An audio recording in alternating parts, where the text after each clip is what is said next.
like, yo, all right, here we go. Once again, this is episode 62 of Untitled. I'm your host / moderator, R. Jones, and joining me, the first guy that's always on first, 9.5 times out of 10.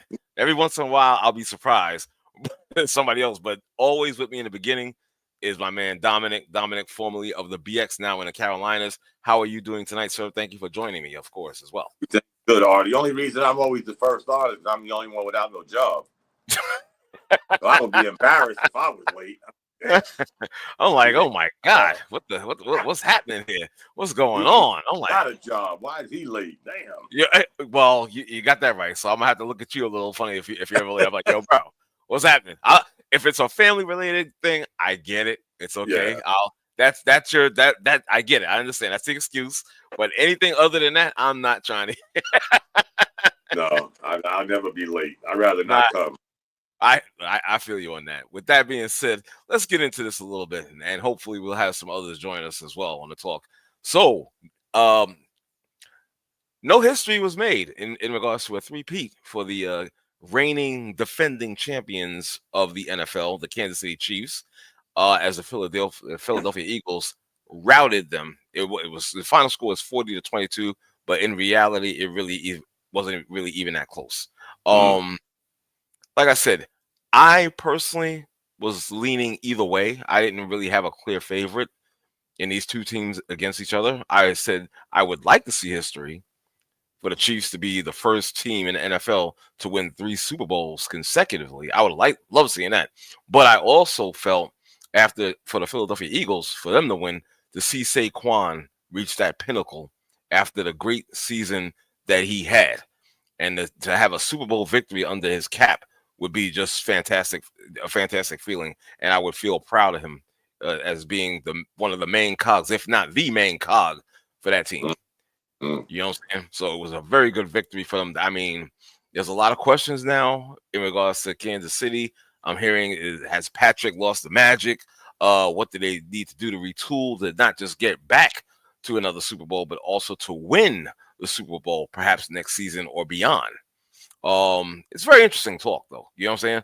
I have to give Vic Fangio, the defensive coordinator for the Philadelphia Eagles, credit. He had his defense hype. He had a plan. He attacked. It seemed to me every time that Mahomes went back to pass or whatnot, he had somebody approaching him. They were hurrying him to get rid of that ball. He looked uncomfortable in the pocket. They made big plays after big plays. I think that safety or the defensive back, DeJohn, with the pick 6. That took them out, definitely took the wind out their sails because that was early on. But they set the tone. Look at this. Look at this. Let's bring this gentleman into the fray, shaking his head already. Reggie is here with us. The hardest working man in New York City today. You ain't lying. Wait. Hold on. Let me stop this. What hard work are you talking about, sir? Oh, man. 11.7 tons, man. 11.7 tons. I work hard. All right. Well, how you fellas doing tonight? Glad to see you guys. I miss you guys. All good, right? Exactly. We're here. Beautiful. We're here. Beautiful. You know, we were just talking about this, the Super Bowl 59 and whatnot, and I was talking about how the defensive coordinator, Vic Fangio, had a great plan. He had these guys fired up. They came to play. I got to be honest, I didn't expect that type of fire early on from Philly because they really did a number on it. They put it on them. You know, listen, that three-peat talk that they was talking about. Oh my God, that's what did them in. You think that motivated Philly? Oh, said, hey, we're not going for that. We're not going for that. Well, it certainly seemed like they had like a chip on their shoulder from possibly that type of talk. It seemed like it, you know, because I was very impressed. And again, I'll say this: I was shocked. The Eagles punched them in the mouth and kept punching them. Yeah, you know what? You know what's weird, guys? I cut it off after halftime, but reading after. After reading all of this, they didn't blitz once. No. They That never. was the defensive line. That was crazy. That was insane, insane, guys. That they had this dude for his life. I've never I think seen. I think Kansas City brought in the Giants offensive line. You know what? I'll ask y'all a question. Do you think Kansas City concentrated so much on Saquon because they pretty much held him in check? They did. Do nothing right on defense. Nothing. I didn't know who was throwing the ball for the Eagles because my man could not miss the whole night. Yeah. Talk about you talking about Hurts. Yeah. Hurts can miss the whole night. He had a great game. How many throws did he miss? I think maybe 3, maybe 4. I think he went like was it 21 of 24 or 22 of 25 or 26, something like that? Whatever it was. He didn't miss all night. And the ones that he did miss, they hit their hands. So I guess they was drops. Okay. He was on it. There's nothing. Yeah, he went out there and played a very effective game. And also, let me just say that David, your mic is live. Thanks for joining us as well. And also, Ronan, well, you might be, you have your mic muted, so I understand whenever you want to join in, just unmute your mic, and we'll be more Gotham City Finest right there. Gotham City Finest right there. Exactly. He was 17 for 22, 221 yards. Okay. Very effective. Play. How many drives did they have? If you can get that stat down. I just got what he did. What he did. Yeah. I'm sure he only threw a couple out of. So let's say he had 5 drops. Or he had like maybe 2 drops and 3 throwaways, maybe. Right. Probably. Dave, how you doing, sir? I'm good. How are you doing? Oh, great, Dave. I will say, guys, is this Jalen Hurts? Is this like the ultimate redemption story? It's got to be. Redemption? I wouldn't call it redemption. I would call it it was his time. I wouldn't call it redemption. I mean, he lost the first Super Bowl he was in. Right. Redemption? No, I think he just got better, and he had a better team around him. Do you remember him getting yanked in the national championship, guys? Yes. The tour? Yep. Mm-hmm. And then he traded Oklahoma. That was your man. What's your man? Who was your coach? Saban. Not mine. I ain't no Alabama fan. Who's Saban? I'll go to Alabama. That was Saban being Saban, bro. Nothing is bigger than Nick Saban, bro. Here's the weird thing. They ended up winning, so he looked like a genius. I benched R, and we won. Right. So he comes out smelling like, 1968 Brute Cologne. And what's the name? Got a transfer. What is that? Drew Bledsoe and Tom Brady? Yeah. But not to that extent, but y'all understand the story. I get it. Remember, Bledsoe got hurt, Reg. He didn't get hurt. They just yanked his ass. And they won, so it made him look like a stud. But he went from that to losing the Super Bowl to this. Yeah, but he made it to 2. It's not like let's call it what it is. He got better as a quarterback. Simple. Did he? But did he? Hello? I don't know who that was. But... What's up, everybody? Hey, what's up, bro? All right. What's up, Ronan? What's up, man? All right, brother. Ronan was partying in the streets with Philly. Were you in the streets? I didn't watch the game. I know they was, yeah. I didn't watch the game. You ain't watch the game, nah. Yo, let me. I gotta say this, guys. Yeah, go ahead, brother. It almost reminded me of why I stopped watching the Super Bowl. Okay. We all remember when 90% of the Super Bowls were blowouts, and we're sitting there like all this food.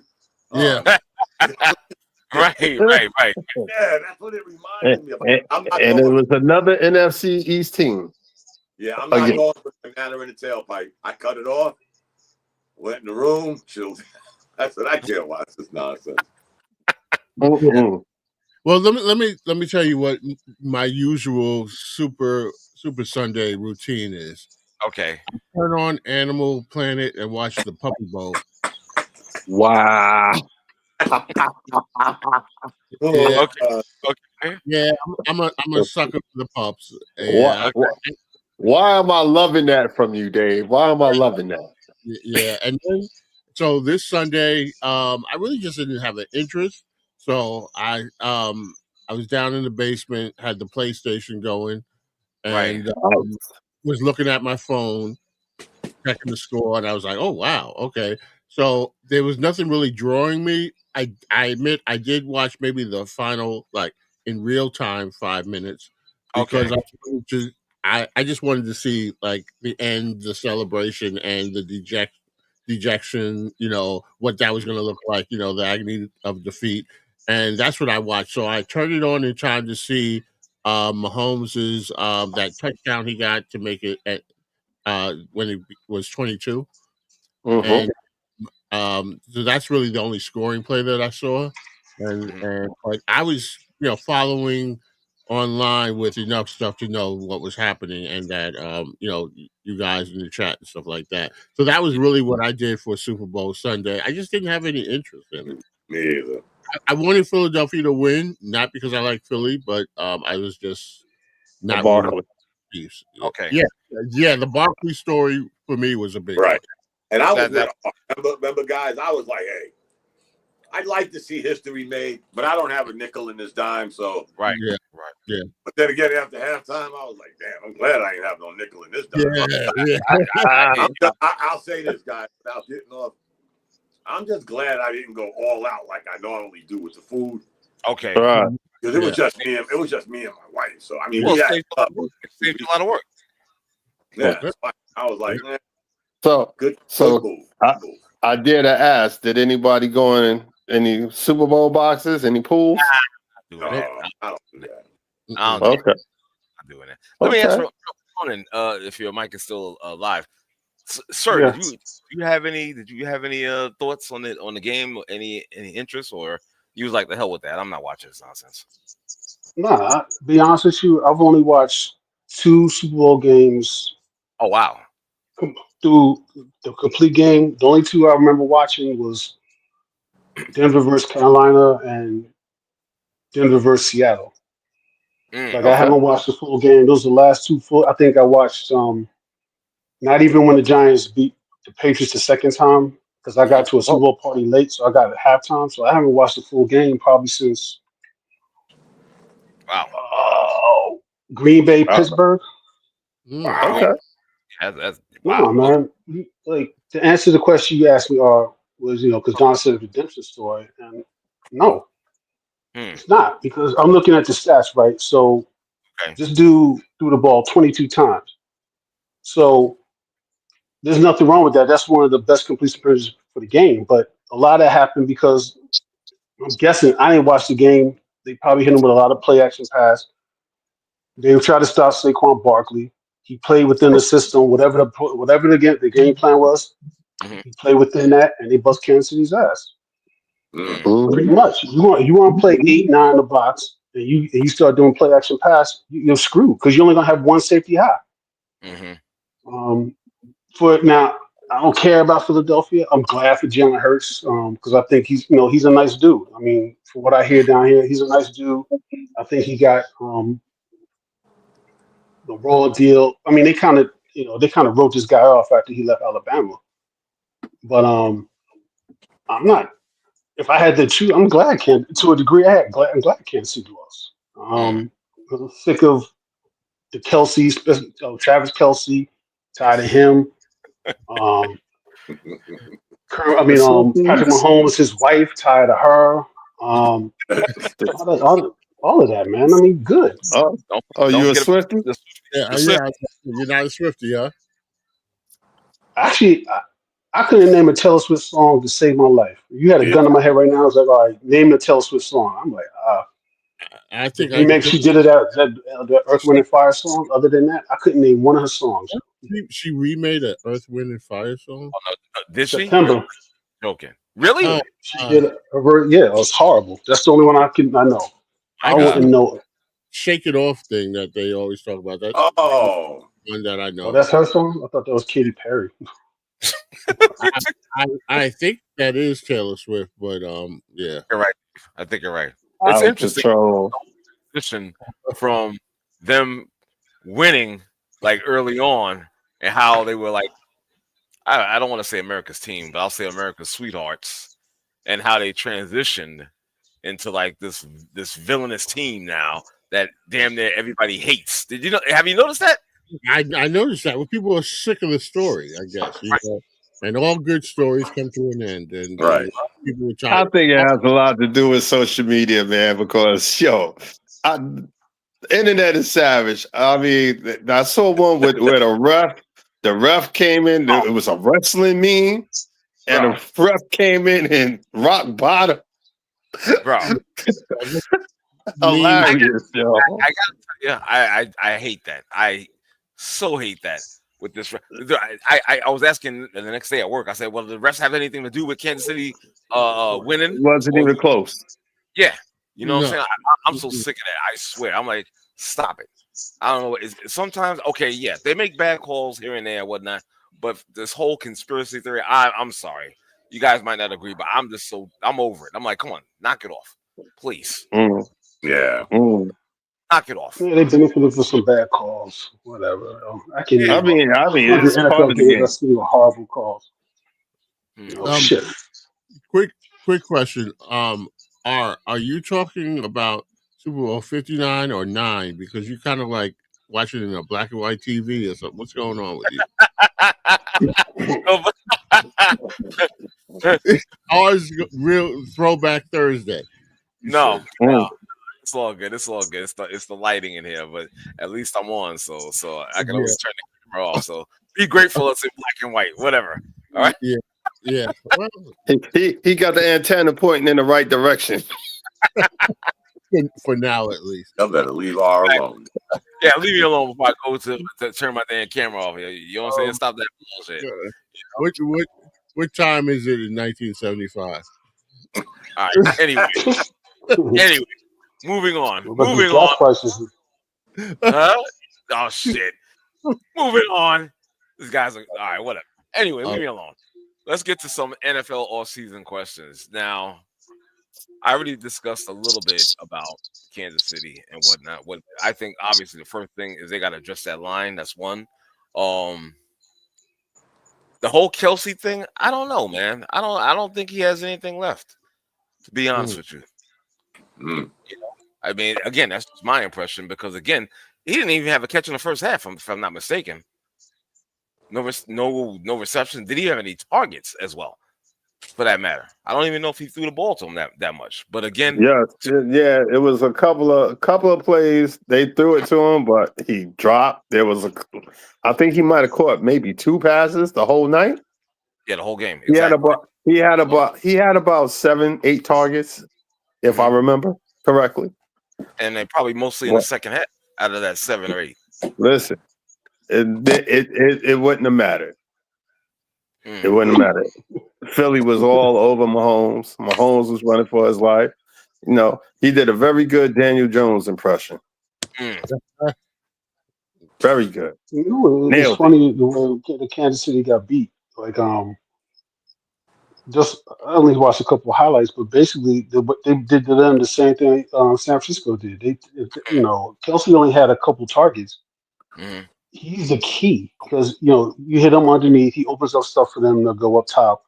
They took that away, and then the same thing with Tampa. They couldn't. I watched not even half. I saw maybe the fourth quarter. They couldn't. They had issues with the offensive line. They couldn't block them either. So if they couldn't block the Eagles, I mean, come on, what are you gonna do? You could have put Dan Marino back there. It wouldn't have made a difference. Would have made a difference. Well, they lost too bad. Exactly. So I see that. I hate to do this, but I got to do it. I see that a certain quarterback isn't wanted back in the Meadowlands in what's that? Yeah, East Rutherford out there in Jersey. Yep. They don't come anymore. The funny thing about this, the funny thing about this though is that he went to address his future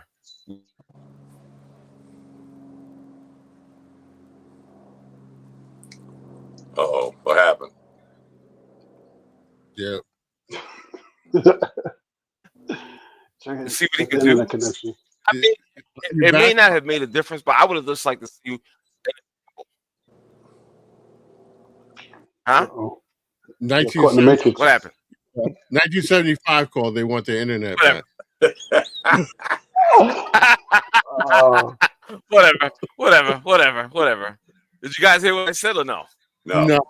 No, man, because you on DSL. That's why. Oh, Lord. Jesus. Give me You went Max 611 on us. Wow, yeah. Oh, shit. Oh. What I was saying, I would have loved to have seen Aaron Rodgers not get hurt when he first joined. Yeah. You don't think it would have made a difference? What could have been? There was so much. There was so much hype going into that season 2 years ago, and to come out there and everybody's like, "We got the defense, we got a real quarterback," and boom, it just like 4 plays in, and it just derailed everything. I mean, they won the game, and it was exciting, but that was probably like the highlight,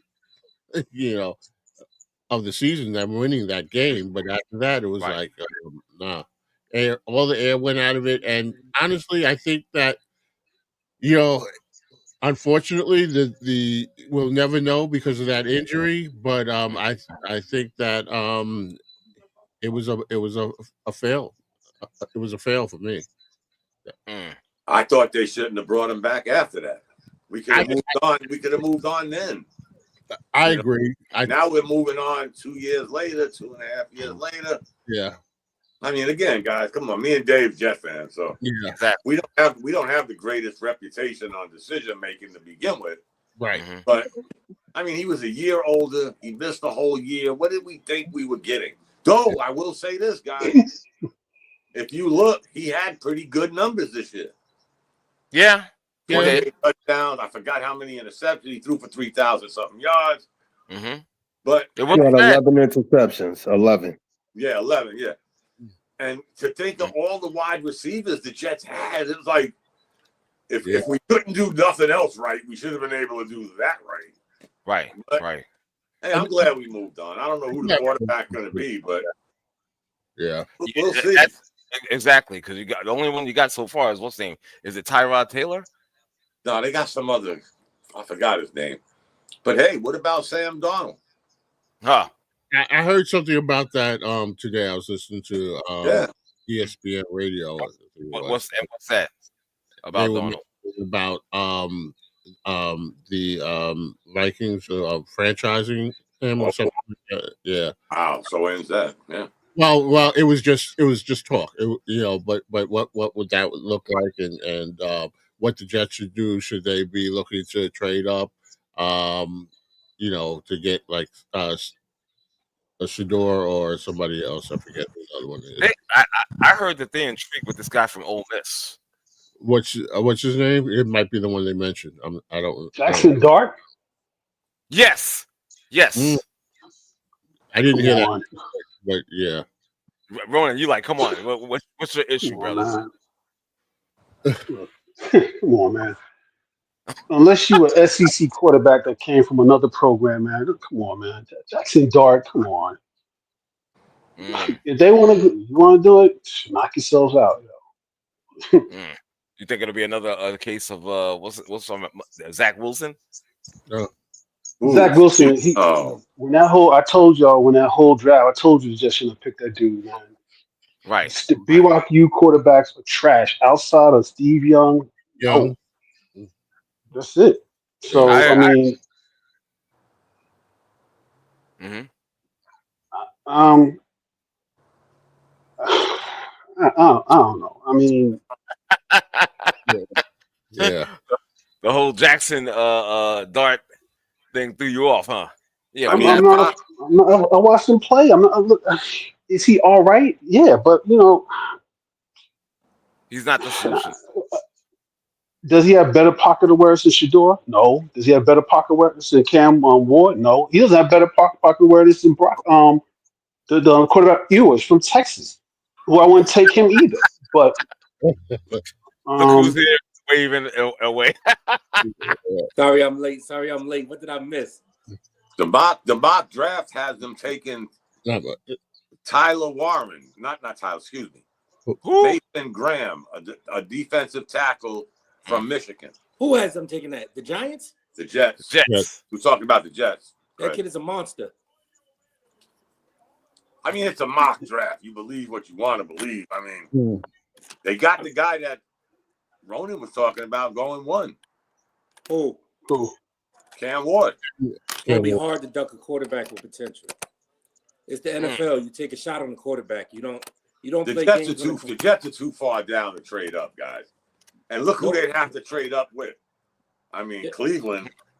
That kid from Michigan, I'm a Michigan fan. That defensive tackle and that cornerback are monsters.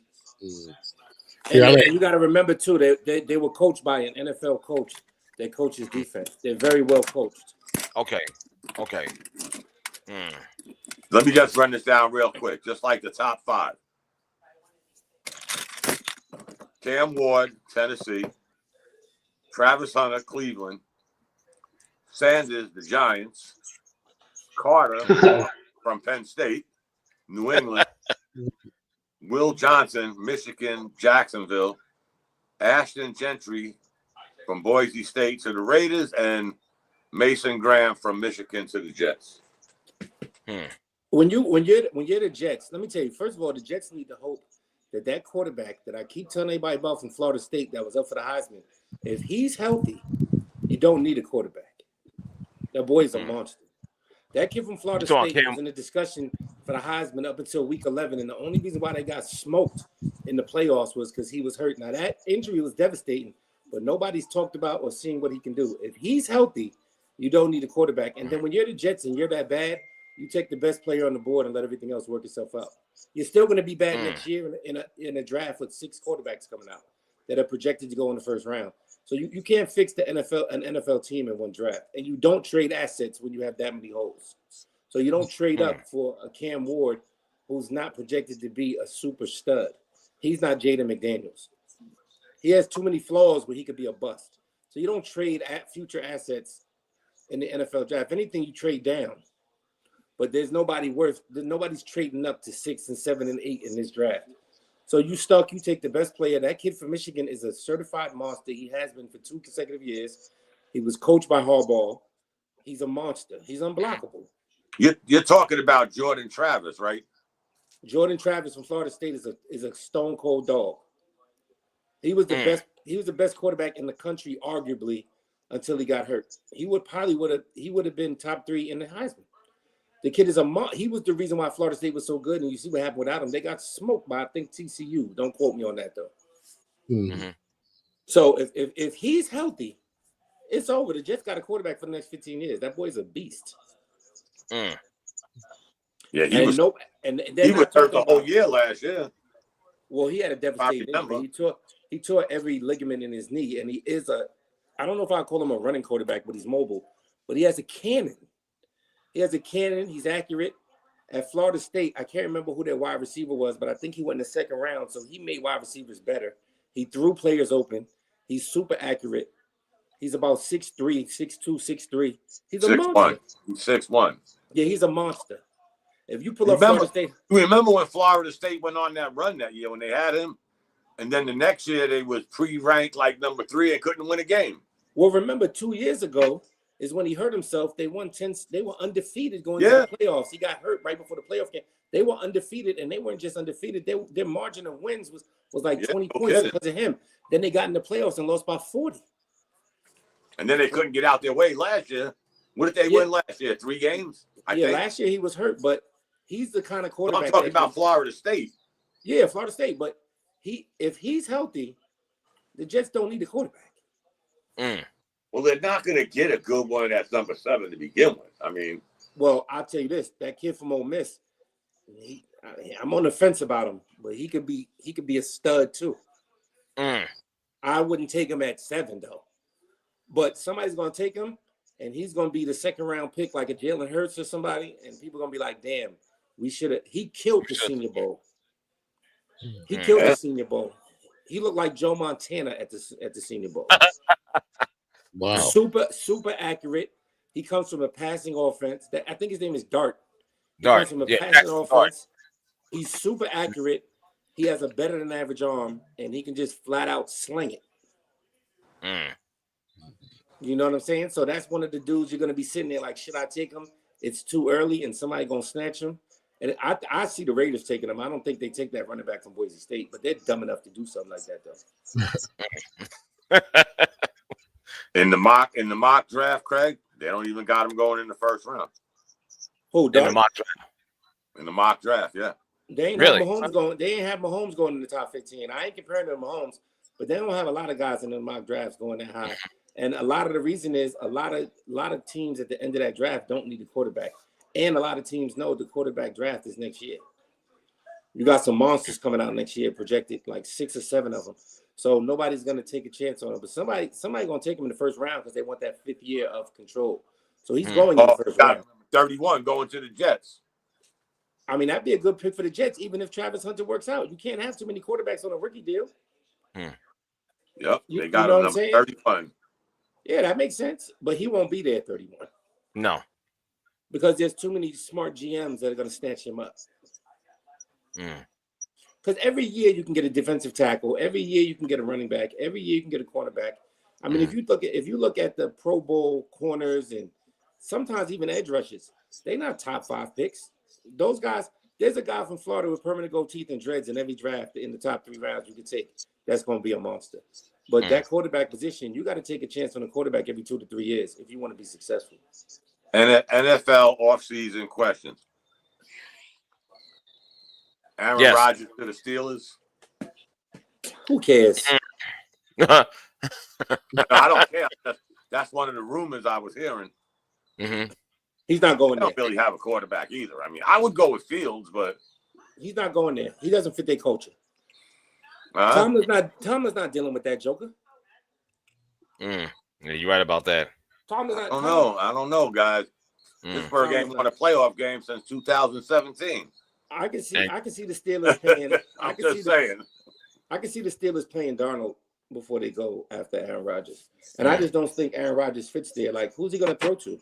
That kid Pickens isn't happy, and that's their only weapon. Yeah, they need to show up that receiving position. That's for sure. They need to show up. If you look at the history of the Pittsburgh Steelers, they haven't taken a wide receiver that hasn't worked out in 20 years. Plaxico Burress, the other Ward kid. Like, I don't know the last time they had a bust on that. They took that maniac that lost his mind, but he might go to the Hall of Fame. I forgot his name though. Antonio Brown. Antonio Brown. Yeah, he's a nut. He's a nut. But I mean, they took him. I didn't know who he was till we got to the Steelers. Right. But I just don't see Aaron Rodgers going there, and he's gonna have zero control, and nobody's going for that foolishness he pulled in New York. And his aura is gone too. He's not Aaron Rodgers from 10 years ago, who quite honestly only won Super Bowl and lost to inferior teams like 10 years in a row in the playoffs. Like, if we're being honest. Yeah, like Pittsburgh. Yeah, people don't realize that they haven't gotten out their own way. I think they said 2017 was their last playoff win. Roughly. Yeah, but Pittsburgh fans are down on them. They're down on Tomlin right now. Yeah, what makes it bad is they're a higher seed than the team they lose to. And if we're going to focus on Aaron Rodgers, I don't know the last time he scored more than 17 points in a playoff game. That's on him. Like, you can lose 31-32 and be like, hey, listen, this ain't you can't score more than 2 touchdowns. Like, that's a problem. Damn. I just think the Steelers have had a merry-go-round in quarterback since Roethlisberger. It's their system, man. Justin Fields was going to work out, and they went back to Russell Wilson, and he did good. Don't get me wrong, but again, they didn't win a playoff game. Right. No, it's Pittsburgh's philosophy, man. Pittsburgh plays this style of football. They've been doing this since Howard. They play this style of football called life or death football. My old coach used to play that style. He'd open it up a little bit, and once we got like halfway through the third quarter, he'd be like, all right, let's start running the ball. Like, wait a minute, what are you doing, yo? And then we would have, like, I remember Pittsburgh was one of those teams, you would play them, or you see Pittsburgh, they have like 390 yards of offense, but it's 13-10 in the fourth quarter. You can't play this style. That's their style. And other teams have learned that, and then they know what Pittsburgh's going to do. Right. And it's not like they're running the 1970s Steeler defense out there. I mean, when you look at it, other than Tomlin never having a losing season since Moses parted the Red Sea, they really don't do nothing once the season's over. I mean, they're one and done. If they, you got to give the guy credit, man. He never has a losing season. Not a lot of coaches could say that. Though he gets knocked out, he's always in the playoffs, so that means you always have a chance. So I think the difference with him is a lot of times he's over 500 barely. He's a wild card team and he loses to a team he's supposed to, as opposed to Aaron Rodgers, who's supposed to win the game and shits the bed. So he's getting a great coach doesn't always win the championship. A great coach wins 2 more games than they're supposed to. And I think a lot of people buy into you got to win the whole thing. But a great coach overachievers with the talent he has. The problem with the Pittsburgh Steelers is they never rebuild. Don't never tell no Nick. They always threw a life jacket on their team and never rebuilt to get better. So they always get increment. And look at the players that they draft. Every player that leaves Pittsburgh is still a Pro Bowler. So the talent that they let walk out the building because they don't want to pay money and they want to stay under whatever cap is there or whatever it is killing them. They got Pro Bowlers all over the league, and they never really rebuilt. So they stay just good enough to make the playoffs, but not good enough to have enough young talent to achieve any kind of greatness when they get there. Right. I tried to invite one of my friends on because he's a diehard Eagles fan. He lives down there. I'm glad he couldn't make it. He's actually told me the last football. And you know what? I tried to tell him, y'all know how football is. I was trying to tell him it's kind of hard to repeat in the NFL because of the salary structure. Like, there's going to come a time where we can't afford Craig. We can't afford Dave. And that's like a merry-go-round in the NFL because I'll tell you what, they abide by that salary cap. You know, they ain't like baseball. Baseball say we have a salary cap, but still spend $750 million on the payroll. It's harder in football, guys. That's like a revolving door in the NFL. So, again, not to toot the Chiefs on, to do what they've done, it's to stay together and still, win 3 Super Bowls in the last, 5 years? They got lucky. That's a hard feat in the NFL. Look at the Giants. They got Every lucky. year the Giants won a Super Bowl, they didn't make the playoffs for like 10 years. They got lucky. Hold on. How did they get lucky, sir? They got lucky much like the Patriots got lucky, and I'm not taking anything away from the Patriots. I'm not taking anything away from the – I'm going to tell you. Yeah. I'm not taking anything away from the Patriots, even though my Giants beat them twice or whatever. But the Patriots were number 1 in their division because their division was horrible, much like Kansas City. So they basically skate to a first-round bye, and then you get to real football. 9 times out of 10, they're healthy because of how weak their division is. Their division is absolutely disgustingly horrible. When the Patriots was winning the AFC East, they had Buffalo, who was trash. Mind you, this is pre-Allen. They had the Jets, who weren't good. And I don't even remember who they had the Dolphins, who were absolutely atrocious. So they basically were guaranteed 6 wins before the season started. They were guaranteed to win the division. They had a first week bye where they could prepare for whatever team came to see them, and they were at home. That's exactly what the Kansas City Chiefs did. So, yes, I'm not taking anything away how great Mahomes is and how great it is, but you have to factor that in when you're talking about repeating, and that kind of thing helps. Now, if the Eagles continue to win this division, they've drafted extremely well. They have weapons that they got locked up. They can easily win 2 more in a row because they can beat Dallas. They're going to kill my Giants. Washington's going to give them problems, but if they win the division and get a first-round bye, and you got to go to Philly, and they got that monster in Carter who's only going to be in his 2nd year. They got that monster from Alabama. They got 2 wide receivers, 1A and 1B. They're going to keep Saquon Barkley, who they can keep healthy throughout the year. They got a stud tight end, and they've always drafted offensive line in every draft for the last 10 years. They can easily repeat. That's what Kansas City did. According to what you're saying, I remember the NFC East was called the NFC least. So somebody should have won a Super Bowl out of that division before the Eagles. If I'm not mistaken, it wasn't that long ago, somebody in the NFC East made it to the playoffs under 500. When they were in the NFC least, the NFC as a whole forget the East, was a monster. But the East, whoever like came out garbage. the East was getting smacked. They were garbage. Yeah, but that's one division. When the Patriots and even Kansas City, and let's not fool ourselves. They should have lost to Buffalo. So it does take a little bit of luck. And let's not forget ourselves with Tom Brady. Some of them games could have went either way. That interception at the end of the game, because Seattle didn't want that running back to be MVP with an African medallion, so they had Russell throw that stupid slant pass from 2 yards out, would have cost them the Super Bowl. That tuck rule, Brady changed it because they lost that game. So it takes a little bit of luck. But when you can dominate your division, you got a chance at a bye week, and that's a great way to start. Yeah, but you're still beating playoff teams. I mean, I don't know how you slice it, dice it. You still got to win at least 2 to 3 games just to get to the Super Bowl. And now that you're in the Super Bowl, you're playing their best team, and you're beating their best team. I mean, I'm one of those you got to give credit where credit is due. I mean, I'm not a fan, guys. I don't have a nickel in this dime. I feel you, brother. But I can't say somebody that won 3 Super Bowls in 5 years is based on nothing but luck. Yeah, you get a break here and there, but shit. No, I don't think it's all luck, and he's talented, but there's some luck that factored into it. Yeah, of course, but you also got. I would agree. And they'll give Mahomes the win. And I have this argument about Eli Manning. Eli Manning is a 500 quarterback. Yes, he is. He led the league in interceptions 3 years in a row. Now, when we beat the Patriots twice, they were averaging over 30 points a game. Our defense held them to 17. Eli Manning wasn't winning no damn shootout. So we keep giving these quarterbacks all this credit and not enough blame. Like, listen, Mahomes is great and outstanding, but he had a lot of luck. Sometimes luck is better in life than talent. Or I remember on this show, I asked her numerous times, is Eli a first-time ballot Hall of Famer? I said no. No. I mean, and guess what? I hate to say it. I don't understand it. You know, if you're not a first ballot, what did you do during your retirement to make you a second ballot Hall of Famer? I don't get it, but hey, it happens.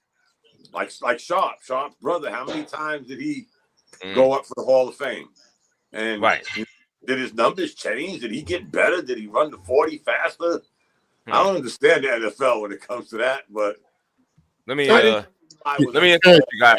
I want to bring Marshall, your mic is live as well. Welcome to Title. How you doing, pal? I'm all right. I'm trying to get this stupid thing working, but that's him with the ball. But it looks like it's not working. We can hear you, so it's all good. It's all good. How you been, brother? I know you can't see me, but I'm kind of wrapped up because I'm cold as all get out. So I did not watch the Super Bowl, so I'm glad I didn't because I can't stand the Eagles. But I mean, I'm still gonna be for my team, even though the fucking owner's about ready to fucking piss me off for being fucking stupid. Marshall, who's your team again? The Cowboys. Oh, that's right. God damn. Yeah, unfortunately, yes. Oh, I remember Marshall Cowboys. Hey, we would like to know who your team is. I don't have any teams.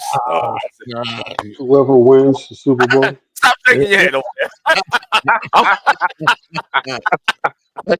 The Dom is right as far as this is a new era in the National Football League. And listen, even though the Chiefs lost, they are still going to be a Super Bowl contender because of who they've got. Now they took an L, but to the Eagles, but again, I mean, they're still going to be contenders. And dare I say this? I think I said this to you, that I think they've turned into the new Patriots. Yeah, well, yeah, I had said that. Because it's true. They've transitioned into this villainous team now. Yeah, thanks to the addition of the Swiftie. You know what I'm saying? And that bullcrap. People got sick and tired of that nonsense. This is the overexposure. It is. I'm not making this up. I gotta tell you. I mean, I know they milk that shit for ratings. Hey. Whatever works. But I mean, my goodness, it's like I think people just piss people off. It's like, can they just shut up about that shit? Exactly. Nobody wants to cut away from the action of football to see this. Okay, I'm not going to go there. Yeah. Anyway, story. Sunday they had this. I didn't know it was a sports day at church. I thought it was an NFL day. Because sports, I would have wore something, the Yankees. But my wife had it a little confused, and she thought it was NFL. So I only have one jersey. It's a Cam Newton jersey. Okay. So everybody, I live in the South. There's a bunch of Cowboy fans, Steelers fans. Everybody like, oh, man, you a Panther fan? No. I'm not even an NFL fan. But I couldn't see myself wearing any Jet paraphernalia. Right, so, right. Then they really went crazy. You're a Jets fan? Shh. Come on, you ain't got to yell. Shit. I know where it hurts. Don't tell nobody. Yeah, I'm a Jets fan. But I had a Cam Newton jersey on because it's the only one I got. So. Okay. Man, that was embarrassing. Oh, my goodness. So I can't talk football because me and Dave's team, Dave, I think we are the longest running team without a playoff win. Not appearance. I think I messed it up one time. Yeah. Not appearance. It's win. Okay. Win. All right. Yep. Might be in It's the Jets. I can't remember the last time they won a playoff game, unless we're talking the 80s. When they went to the AFC Championship. Was that the last time when they beat the Patriots in Baltimore? They lost the AFC Mark Sanchez. Yeah. I'm gonna be honest. The butt fumble. And remember, guys, they went to the AFC Championship back-to-back years. Yeah, exactly. Yes, they did. The second year they went, they ain't never get back. Right. Yeah, but I'm gonna be honest. The Jets aren't in. I mean, it's got to be tough to be a Jet fan. Y'all loyal, but the Jets are not in as bad a position, even though y'all want to win now, as y'all think. That GM knows what he's doing. Look at your draft the last 2 or 3 years. Yeah. Like, he knows what he's doing. He's building a team. You figure out that quarterback position, and you're gonna be in good shape. The problem is that if Miami continues to get good and Buffalo stays where Buffalo is, that's gonna be your biggest headache. But the Jets aren't in that bad of position, and they're growing that team organically through the draft, which is gonna help them. And if they do something like the Philadelphia Eagles did and spend the right amount of money on the right 2 or 3 free agents, y'all are right back in the show. I'm telling you, that kid from Florida State turns out to be a monster. It's over. You think they're in a better position than the Giants? Yes. Yeah. Oh, hell yeah. I don't think it's close. The Giants are a mess. Yeah, I know that. The main reason why the Giants are in bigger trouble is because this GM now is fighting for his job. So he's going to be something stupid, like give somebody $200 million and try to win 8 to 10 games, and it's going to ruin our future. We have no offensive line. We don't even have a quarterback on the roster. Yeah. So you talking about, we don't. It's bad, man. We don't have any defense. Thibodeau, was he getting 3 or 4 sacks a year? It's bad, and the cap situation isn't that great. People that aren't Giant fans don't understand. We only have like $40 million to spend, and I hope we don't spend a dime because he's going to spend it on something stupid. So we need to take the best player on the board. I don't care what position the player plays. Take the best player on the board and continue to draft good. But if you look at his draft history, it's been absolutely disgusting. The Giants have drafted horribly. Dave Gettleman drafted better than this bum. If I can add, the Daniel Jones situation did not help them at all. I don't blame him for Daniel Jones because I don't think he had much of a choice. I wouldn't have took Daniel Jones. But everybody talks about the draft after the player doesn't work out. Like that's not fair. Like you got to think like, okay, like the one that hurt more was taking the tackle from Alabama. Well, who else you supposed to take? He was the best offensive tackle for 3 years at Alabama. I would have took him too, but it didn't work out. Those aren't the picks that I'm mad about. And we didn't have a quarterback, so Daniel Jones had his hamstring. We were lucky that we got off his deal when we could. So I don't know he had too much of a choice, but there's decisions that were far worse than that. That they just don't make sense. He's drafting guys that just aren't working out. Can I say something about Daniel Jones real quick? Please. With the Giants, They failed that dude because look how many offensive systems this guy played in. He played in how many head coaches did he have? Right. He had what, 3, 4 head coaches? I think 4. So, I think he played in 2 different systems in the same year. Yeah, so how is he supposed to develop when he's getting thrown hard? This guy runs a specific style. This guy runs this style of offense. This guy, runs this style of offense. They set him up to fail. I'm not saying that you look at Sam Darnold because that's what the Jets did with Sam Darnold. You're constantly changing offensive schemes, and then he doesn't have a chance to grow. Now he played. Darnold went to San Francisco. He sat behind Brock Purdy. San Francisco runs, and Minnesota runs almost the same exact offensive scheme. So he knew the scheme. He came in there. He was able to thrive. With the Giants now, whatever they do, who they pick, whatever, Daboll he's probably gone. Unless they win 7, 8, 9 games, he's gone. He's on that seat. I agree. Daboll is overrated. Daboll is horrible. He's a maniac. He's insane. He's hard. You put your number 1 corner to return the punt, he gets injured for the season. You have zero time management. These people will analyze coaches. Daboll was never a head coach before he became a head coach of the Giants. People loved him because he played rap music and wore Jordans. That is not enough of a resume to be a good head coach. Same with our GM. He was never a GM. He was just part of an organization at Buffalo. He didn't make the final call on them picks. So we gave these guys all this credit because the Giants culture is let's stand behind them no matter what. And we acted like they were world beaters. Come to find out, this is the first time they ever did it, and they're horrible at it. We praise the dude with no resume for being a head coach. He's supposed to be some offensive coordinator that's a wizard and made Josh Allen. Let me tell you something. Josh Allen was projected a top 10 pick coming out of college. So, he made him better, but Josh Allen's playing better than he ever has, and Daboll's not there. So, like when I look at it, when you go for a job interview, the first thing your employer wants to see is your resume because they want to see what you have done. He does not have head coach on his resume when we hired him. And he doesn't get along with anybody. He doesn't get. He's a maniac. The reason why Jaden Daniels isn't our quarterback is because we had a defensive coordinator that if he let run defense, would still be there, and we won them 3 stupid games, and we rooted for an Italian quarterback that I don't even know what college he went to that did something stupid, and we won 3 games we shouldn't have won, and now that guy will never see an NFL field again, and everybody wants him to be our starting quarterback. He's horrible. Right. I know what he's talking about. To answer your question, sir, I don't know your name. Tommy DeVito went to Illinois.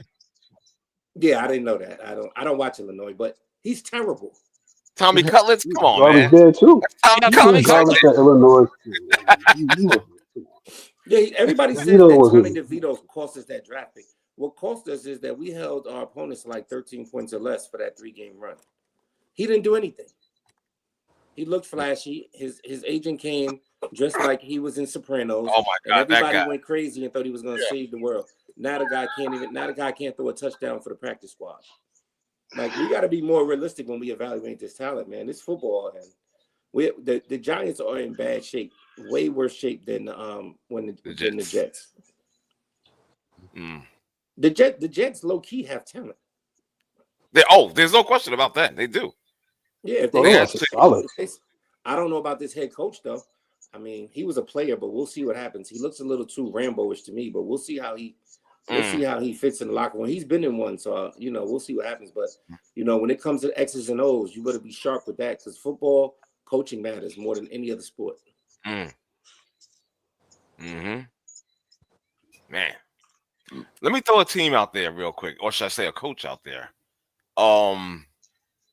Cincinnati Bengals, Zach Taylor. Is he on the hot seat?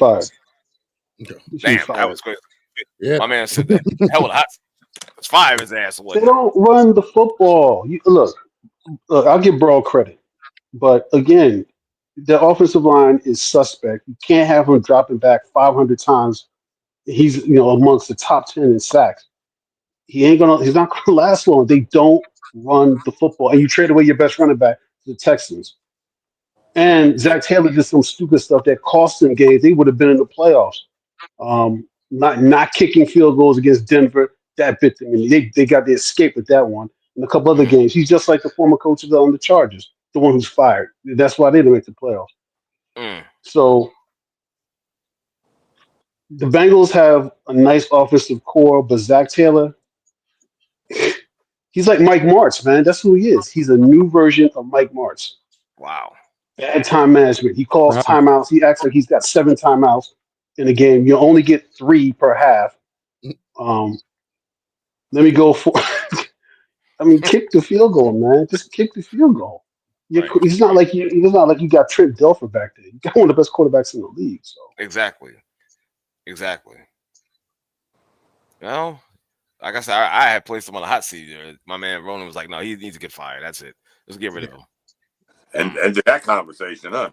Yeah, real quick. Put that to bed. Yeah, exactly. Oh man, let's change lane. Let's go into the lane of the NBA with the All-Star game coming tomorrow. The festivities, the weekend, and all that nonsense. Who's gonna win the MVP? Who? Let me correct that. Who has been the MVP for this quote unquote mid-season? OKC is Shea Gilgeous-Alexander. Yeah, maybe. Hands down. There's no runner up, nothing. Just him. Period. Okay. With that being said, anybody better? Well, I hate to throw this guy's name out, but according to people, that dude on Denver. That dude on Denver, he's having. Who, Murray? I thought no, not Murray. No, Jokic. Yes. You're talking about the Joker? The Joker. Let me know when it's my turn to talk. I'll listen first. I'm tired of this Jokic stuff, yo. Why? Because he only plays one side of the ball, basically. In the NBA, we're going to bring that up again. Last year, it's the truth, though. Hold up. Good. Last year, Shai Gilgeous-Alexander, and I know we're talking about this year, but last year, Shai Gilgeous-Alexander led the league in scoring, had the number 1 team in the West. Mind you, Jokic is in the West.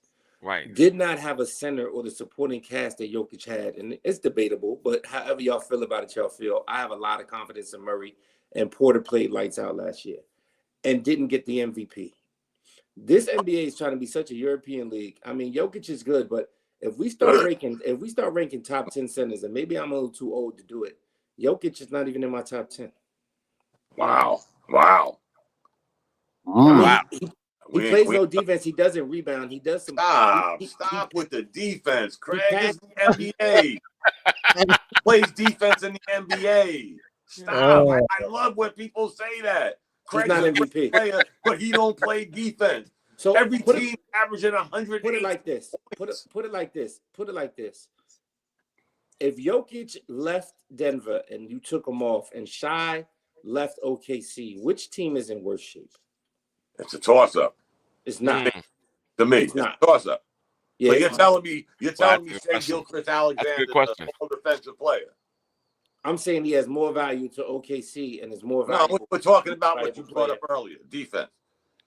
No, I'm talking about if you took each of them. No, I'm saying what you said earlier.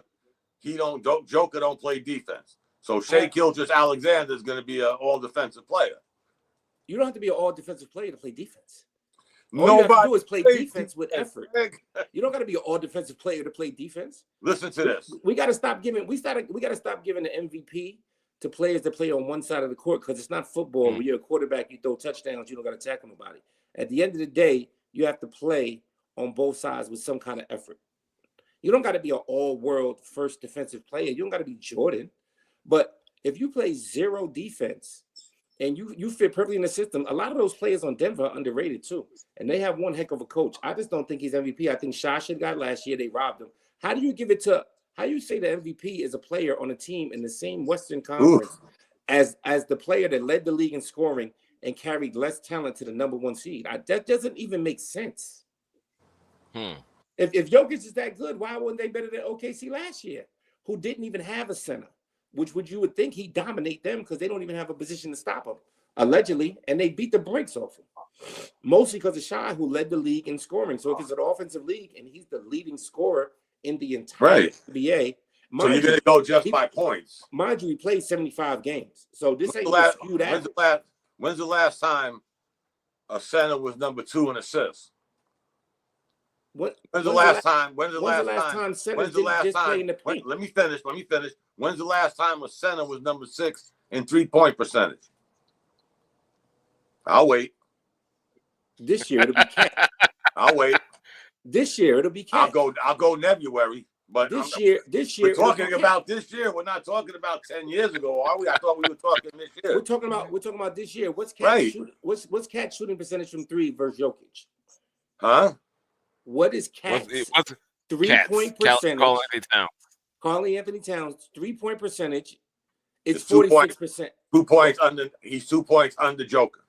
No way. I'm looking at it right now. You think I'm making this up? What's the volume? Cat's 43.8. Joker's 45.0.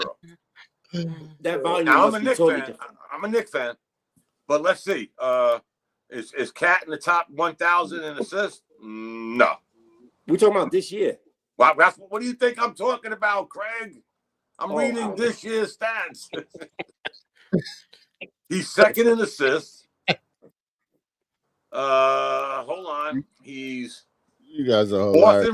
fourth in rebounding. Fourth in rebounding. Third in points. Second in 3-point field goal percentage. I hope he ain't up there with steals. No, he ain't up there with steals. So, yeah. Oh, he's ninth in steals. So, I'm not saying he's the MVP guy, but to say it's a runaway, and I think Shai Gilgeous-Alexander probably only has him in points. What's Denver's record? Hold on. They just won 8 in a row. I think they're third. They're 36-19. Oklahoma's 44-9. The big difference. Oklahoma couldn't get out their way. We're not talking about last year. I forgot. Because they got whacked in the playoffs last year. We can talk about last year. We're talking about Denver. Because it's a regular season award. Got whacked. It's a regular season award, so the postseason doesn't matter in MVP. No, you brought up what happened to Denver in the playoffs last year.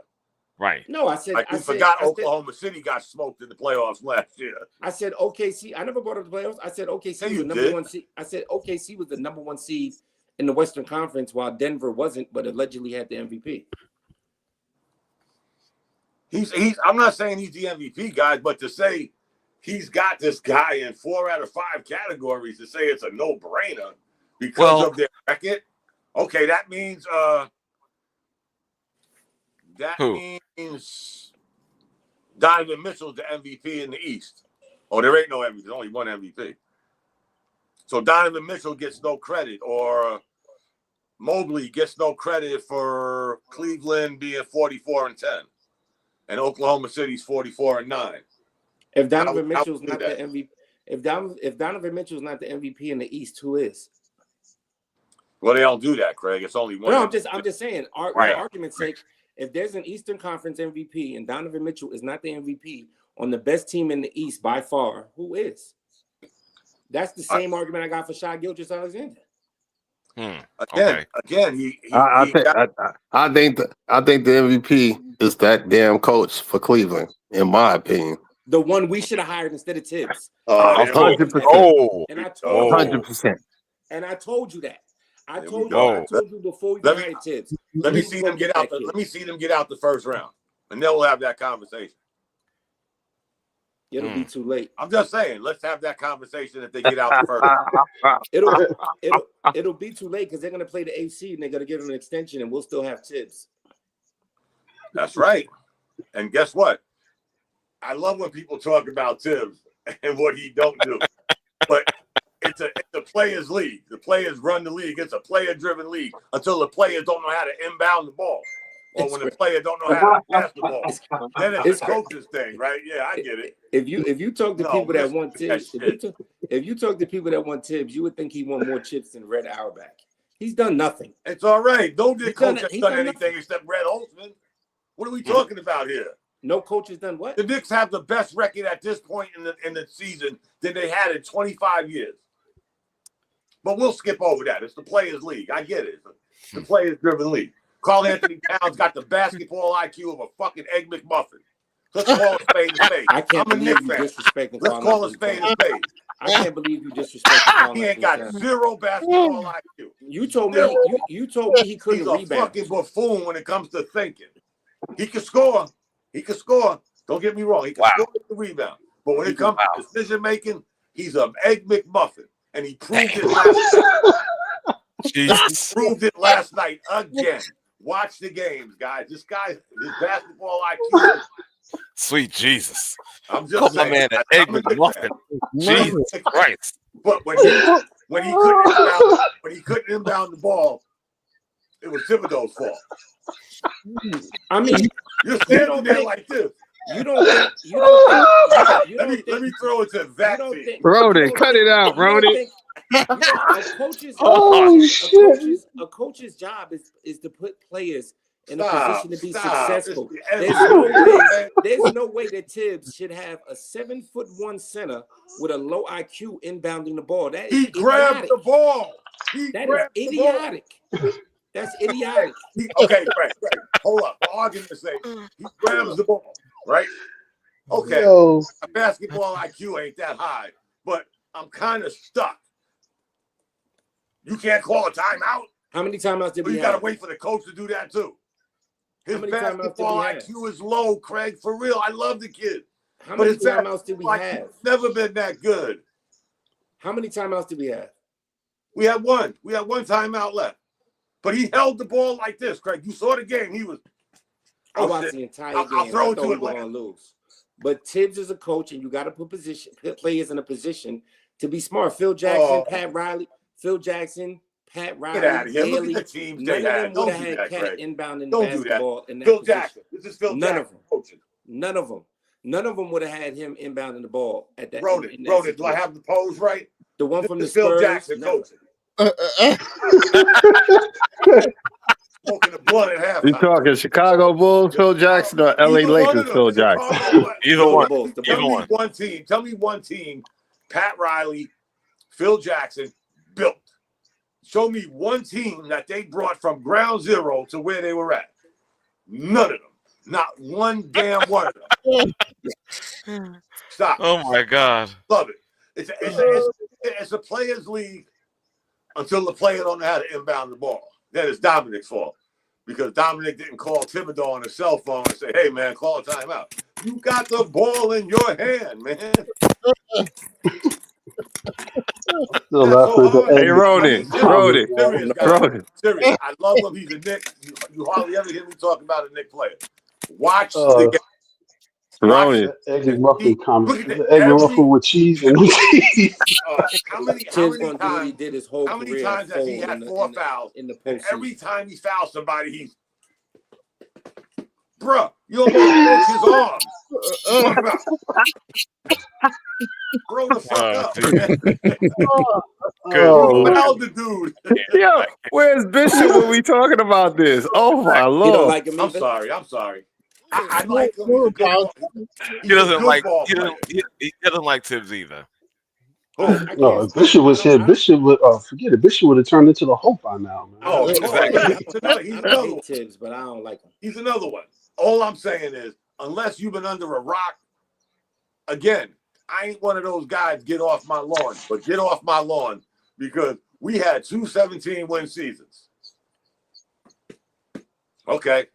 I'll wait. We didn't make the playoffs in 20 years, and we made the playoffs every year except once under Thibodeau. And that's because of what the Knicks front office did with that. We want to get offense, and we go get Evan Fournier and a wash bucket and Kemba Walker. That was our offense. That was our offense. Yeah, okay. Yeah, okay. But we haven't missed the playoffs since then.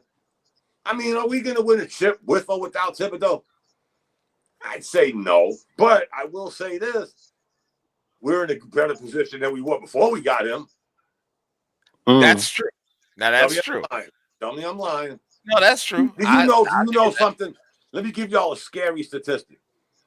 The New York Knicks starting 5 averages more points than any starting 5 in fill in the blank. That's because they play 60 minutes. NBA history. Not this year, so not Nick history, NBA history. They have a stat of 3 players who played the most minutes together. Who cares? It's 7 of them. Hold on a second. There's 7 Hold on. Go ahead. All 7 combinations are Knicks starters. So, of course, they score more points. They're on the court together all day. They play on the court during the holidays together. That's a good thing. They're professionals. They're gonna die on that 83. No, they're not. They're gonna die because they don't have no die. Let me tell you something. They're gonna die because they're Carl Anthony Towns played 70 games once his whole career. We know about OG Anunoby. Come on, Craig. We had this conversation before they He's hurt now. He's hurt now. We had this conversation. He was hurt before. He was hurt before he could spell Thibodeau. He was hurt even if he tried to abbreviate Thibodeau's name. It won't be long for Hart is hurt too. Nah, he'll be all right. Josh Hart is probably the only guy. Him and Mikal Bridges. I mean, then again, Mikal Bridges was doing this on Phoenix, wasn't he? Matter of fact, Mikal Bridges hasn't missed a game since junior high school. He's the Iron Man. Exactly. But what are we talking about? We find reasons. Again, I get confused. It's a players' league until the player don't know how to inbound the ball. How come it's a players' league then? Like, come on, fellas, really? Look, did anybody watch the game last night? I can't say that I did. Okay. So hold on. The Hawks got this kid named Daniels. He's gonna be Tyson Daniels, right? He's gonna be defensive player of the year. Right. You think so? Jalen Brunson, whose IQ is up there. Close. Jalen Brunson's another one whose IQ is kind of close to Towns. This guy is picking your pocket every other play down court. How about you pass the ball to somebody else? Nope. I'm gonna do the James Harden. I'm gonna do the Luka Doncic. And this guy's picking your pocket like you're not even there. Hey, Dom. Dom. I got a question, Dom. Whoa, please. I got a question, Dom. That's Reggie. Yes, my brother. All right. So is he an Egg McMuffin without the cheese? Yeah. He don't deserve cheese. He's just an Egg McMuffin. Basketball from a fucking baby. So wait a minute. I just want to ask this question real quick. I want to go around the table. I want to go around the table. So who's winning the MVP? I know Craig says Shy. No, I think he should have won it last year. And I don't know who's going to win it this year. He should win it. It's a lot of season left too. Because it's a scoring league, so he leads the league in scoring. He'll get the MVP. That's not the only reason why I said that. I said I'm saying the NBA says that, not you. It's the NBA. No, because he would have won it last year if that was the case. On the number 1 team in the West, but they gave it to the 3rd seeded team's player, which is great. The best player, Craig. This guy is one of the best players in NBA history. Who? No player has done what he's doing at that size. None. That would make Russell Westbrook one of the greatest players in NBA history. He is. No, it's not. No, it's not. Let me tell you, it's not. Here's the funny thing. Again, with this NBA narrative, that's why I'm starting not to like. Nobody got a triple-double in 60 years. Russell Westbrook does it 3 years, and now it's not important.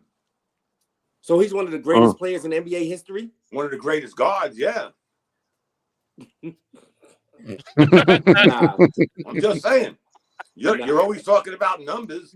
You know, this guy led the league in scoring. I didn't bring up the numbers. You brought the numbers up. You said he's doing something that nobody's done. Alexander should have won it last year because he led the league in scoring. He had the number 1 seed. I mean, you look at what Russell Westbrook did on Oklahoma City when Durant left. Their record only changed by like 3-4 wins. Well, that's what Pippen did when Jordan left. They lost 2 less games. Yeah, I'm just saying. I'm not saying he's the greatest player in basketball history, but I think he's one of the greatest guards in basketball history. Russell Westbrook. Nobody's done what he's done. Like nobody's done what Joke is doing. I mean, sometimes you really got to sit back and say, you know what? Yeah, Wilt, but he never led the league, and they didn't have a 3-point shooting. And don't forget, guys, Wilt Chamberlain couldn't shoot a foul shot to save his life. And again, I'm not going to get into Wilt Chamberlain was playing against guys 5'6" and above, but again, Wilt's one of the greatest players in NBA history because of the numbers he put up. I don't care who he was playing against. he put up those numbers. According to J.J. Redick, they were plumbers. But, he put up them numbers like Russell Westbrook. Like, guys, the only thing I'm saying about Joker, this is just statistical fact. There hasn't been a big guy putting up those kind of numbers since everywhere. Come on, guys. When's the last time a center was second in assists, third and three-point field goal percentage? I can't remember. I'm asking y'all. Maybe y'all could refresh my memory. It's been a while. Yeah. If that. Yeah. Now, Karl Anthony Towns, who really ain't a center, he'll tell you that himself. He wants to play the 4. So he should be a better perimeter shooter than Joker because he plays the 4. Joker plays the 5. So we'll find out about Towns when Mitchell Robinson comes back. If you're playing, guys, and I'll stop. All jokes aside, if you're playing this good as a 5, why would we want to move you to the 4? For Mitchell Robinson, really? I'm pretty sure everybody on this line has seen enough of Mitchell Robinson in 5 years. And raise your hand if I'm lying. We've seen enough of him, guys. Serious. We're a man short on offense when he's on the court. Yes, he brings rebounds, down low defense. Something Karl Anthony Towns don't do. Speaking of defense, he's no defensive presence. Mitchell Robinson is, but again, Mitchell Robinson is like we're playing 4 on 5 every time he's on the court. So, but it may be an option because the Knicks need defense, and they're not getting it from Towns. And OG Anunoby's like, the heart doctor. We don't know when he's going to play again all the time. I mean, I don't even know what's wrong with him. Me either. I thought it was just toe. I have no idea. Well, we kind of knew that. We kind of knew that anyway. You know what I'm saying? Even when he signed that contract, we knew what his deal was. We knew what his deal was. Craig, as much as me and Craig argued, we was arguing with each other about them giving this guy a contract. Exactly. Like, this guy ain't played more than 50 games in one season his whole career. We got Mikal Bridges. I thought we were done with him, and then he signed like 2 days later. I was sick. And you know what? Not to get off track, but again, that's a subject me and Craig had. Why do you get Bridges, or why do you get Bridges and then extend an Anunoby, or get that? Just seemed like two same products. Except Bridges is going to be on the court all the time. Right. We couldn't understand that. We're like shaking our head. Ain't that like the same insurance? It's like crazy. Guys, if I'm not mistaken, Craig, he's the highest paid Knick. Well, maybe Towns, but Towns came there with that contract. So But I think Anunoby got the biggest contract from the Knicks of any Knick on the team. Yeah. For a guy who never played more than 50-something games, come on, fellas. Right. Nothing against the kid. I always say that, but you're making $40-something million and you can't play 60 games. Oof. Can I just I want to give an honorable mention to this guy. Should get. He played more than Ben Simmons. No, that's okay. Well, that's obvious. We already know. That's a bad analogy. Yeah. Who's the honorable mention? The honorable mention, the guy that should get an award, some type of award, is Josh Hart. Oof. Yeah. You don't think so? I think so, man. Yeah. I wish he was coming off the bench. Because he definitely will win Sixth Man of the Year. Like last year, remember? But then he was forced into starting because of all the injuries. Yeah, nobody brings, again, I don't want to get into the basketball IQ, but you can see his basketball IQ every step of the way. Offense, defense, rebounding, passing. He's like 2 steps ahead of everybody on the Knicks. Serious. He's like 2 steps ahead. I agree. Craig Shamik didn't agree. He ain't agree with that. He's like, oh man, he's shaking his head. Like, let me rub my head. Shamik. Oh man. Go to bed, Craig. Don't you gotta go to work? Nah, I like Josh Hart. I mean, what he does is transferable, but I mean, he should get an award. He should definitely be, I agree. Like, he should be Sixth Man of the Year. What's gonna cost us is Tibbs and Brunson. It's gonna hurt. I would say Brunson more than Tibbs. It's gonna be both of them, but they're gonna. I'm wishing for the best, but something just tells me like that between them two, they're gonna kill us, man. No, I think Brunson more than Thibodeau because again, it's a players' league. But again, Joker's averaging more assists than our point guard. And we had this conversation before, guys. Let's not act like this is something new. Sometimes he dribbles the ball too much. He takes the air out the ball. Now, granted, a lot of the times he'll hit the shot. But like last night, since none of y'all watched this game, I watched it.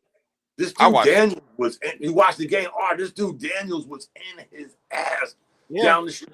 And I'm like, why don't he give it to somebody else to bring the ball up court? Because his coach didn't tell him to. Because it's a basketball IQ thing. Hey, because his coach didn't tell him to because he's a bum. No. Make an adjustment. That's what coaching does. Yo, Tibbs can't just stand there yelling at refs. We got heart for that. Make an adjustment. He did make an adjustment. He said, what are you doing? I can hear him on the sideline. What are you doing? Pass the ball. What did he do? I didn't hear him say that, but I don't know. Brunson and Tibbs, they're going to frustrate me, man. They're going to do something stupid. And this guy's he got to pass the ball, guys. First of all, you're a point guard. I understand it's this NBA shit where there's like positionless players and everybody's Jerry West and whatever. But you're a point guard, man. You got to move that rock. Or we'll be like a James Harden team, a Luka Doncic team that may get here, may get there, but they're not going to win a chip playing ball like that, guys. That pounding and taking the air out the ball, nah, that's not going to work. And this year, guys, we got pretty decent offensive ball players, to be honest.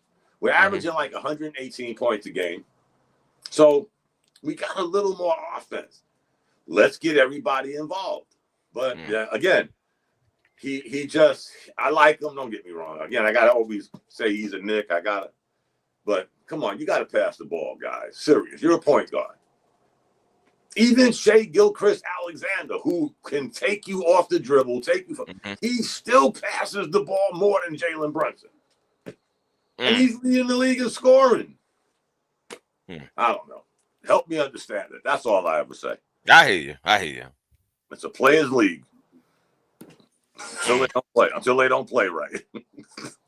Oh, that being said, let's move on. Unless anybody else has anything to say about the NBA in the midseason, their takes, their awards. Can I ask a question? Sure. Does anybody watch the All-Star game anymore? No. Me either. No. I haven't watched it in I don't know how long.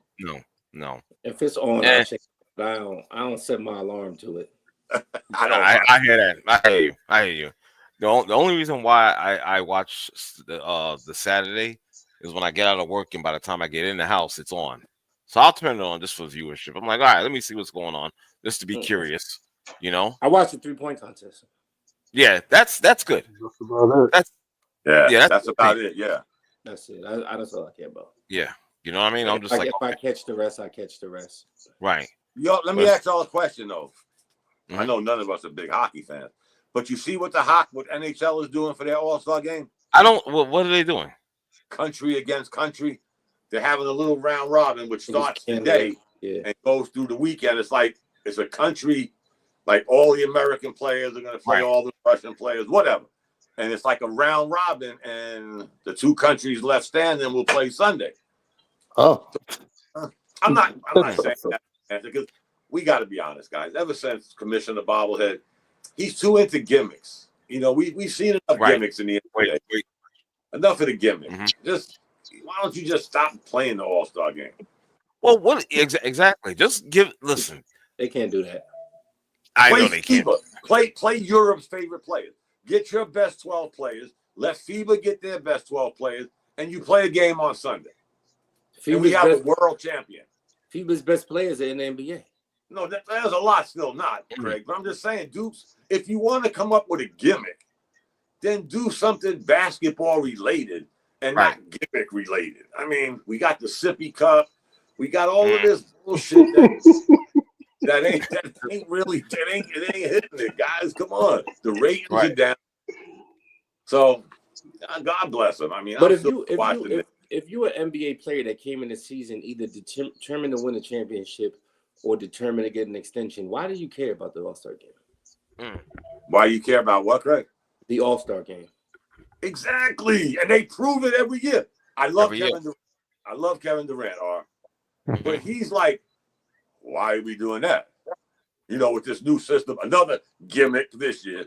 Kevin Durant's like, why are we doing it? Because you guys don't want to play. You don't want to be selected to the All-Star game and then go out there and just go run up and down the court. The commissioner, y'all forced his hand to keep doing dumber and dumber shit. But hey, I don't think they ever wanted to play in the All-Star game. Yeah, come on, man. We had some good ones, Greg. We had some good fourth quarters last 5 minutes, but I don't think we had good All-Star games. Yeah, we did.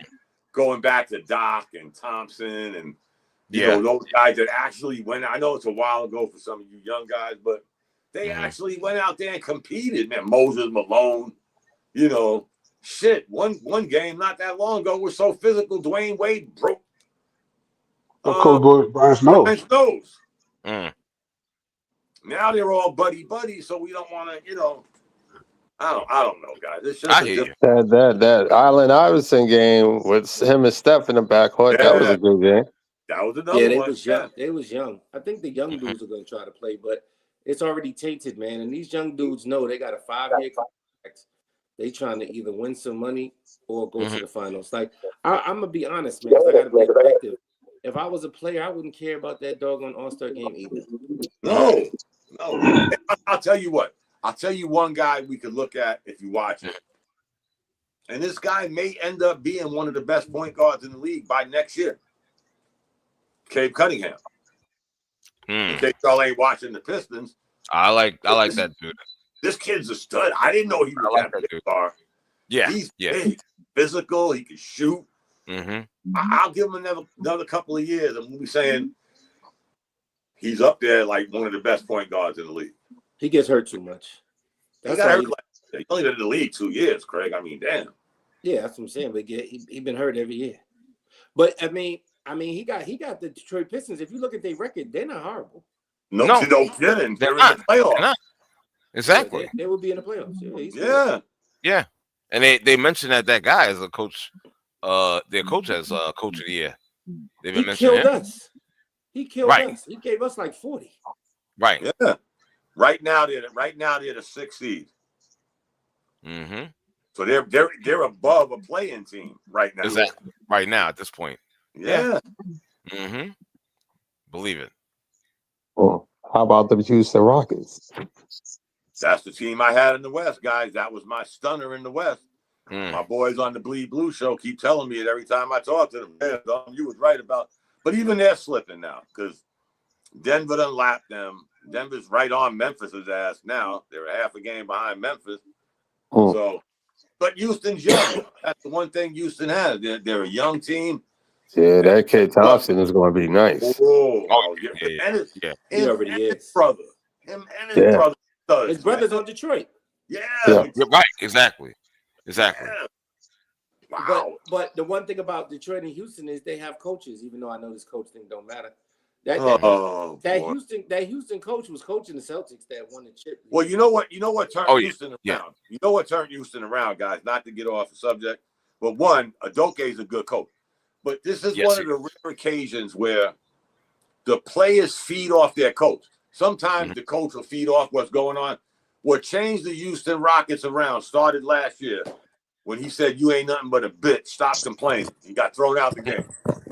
When he was talking to LeBron, he said, "Stop complaining, you bitch." And the ref that was my favorite moment in the NBA last year. Yeah, remember Ronan?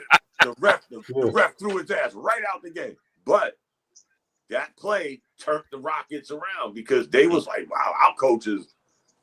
I ain't gonna say he's gangster, but he's gully. You know, he's real gully, and they play to his strength.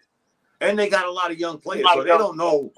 You know, it ain't nothing but a bother them. We're just gonna come out here and play ball. And but they got that light skinned dude to reiterate his little tough message too. What's it, Brooks or whatever? What's his name? Yeah, Dalen Brooks.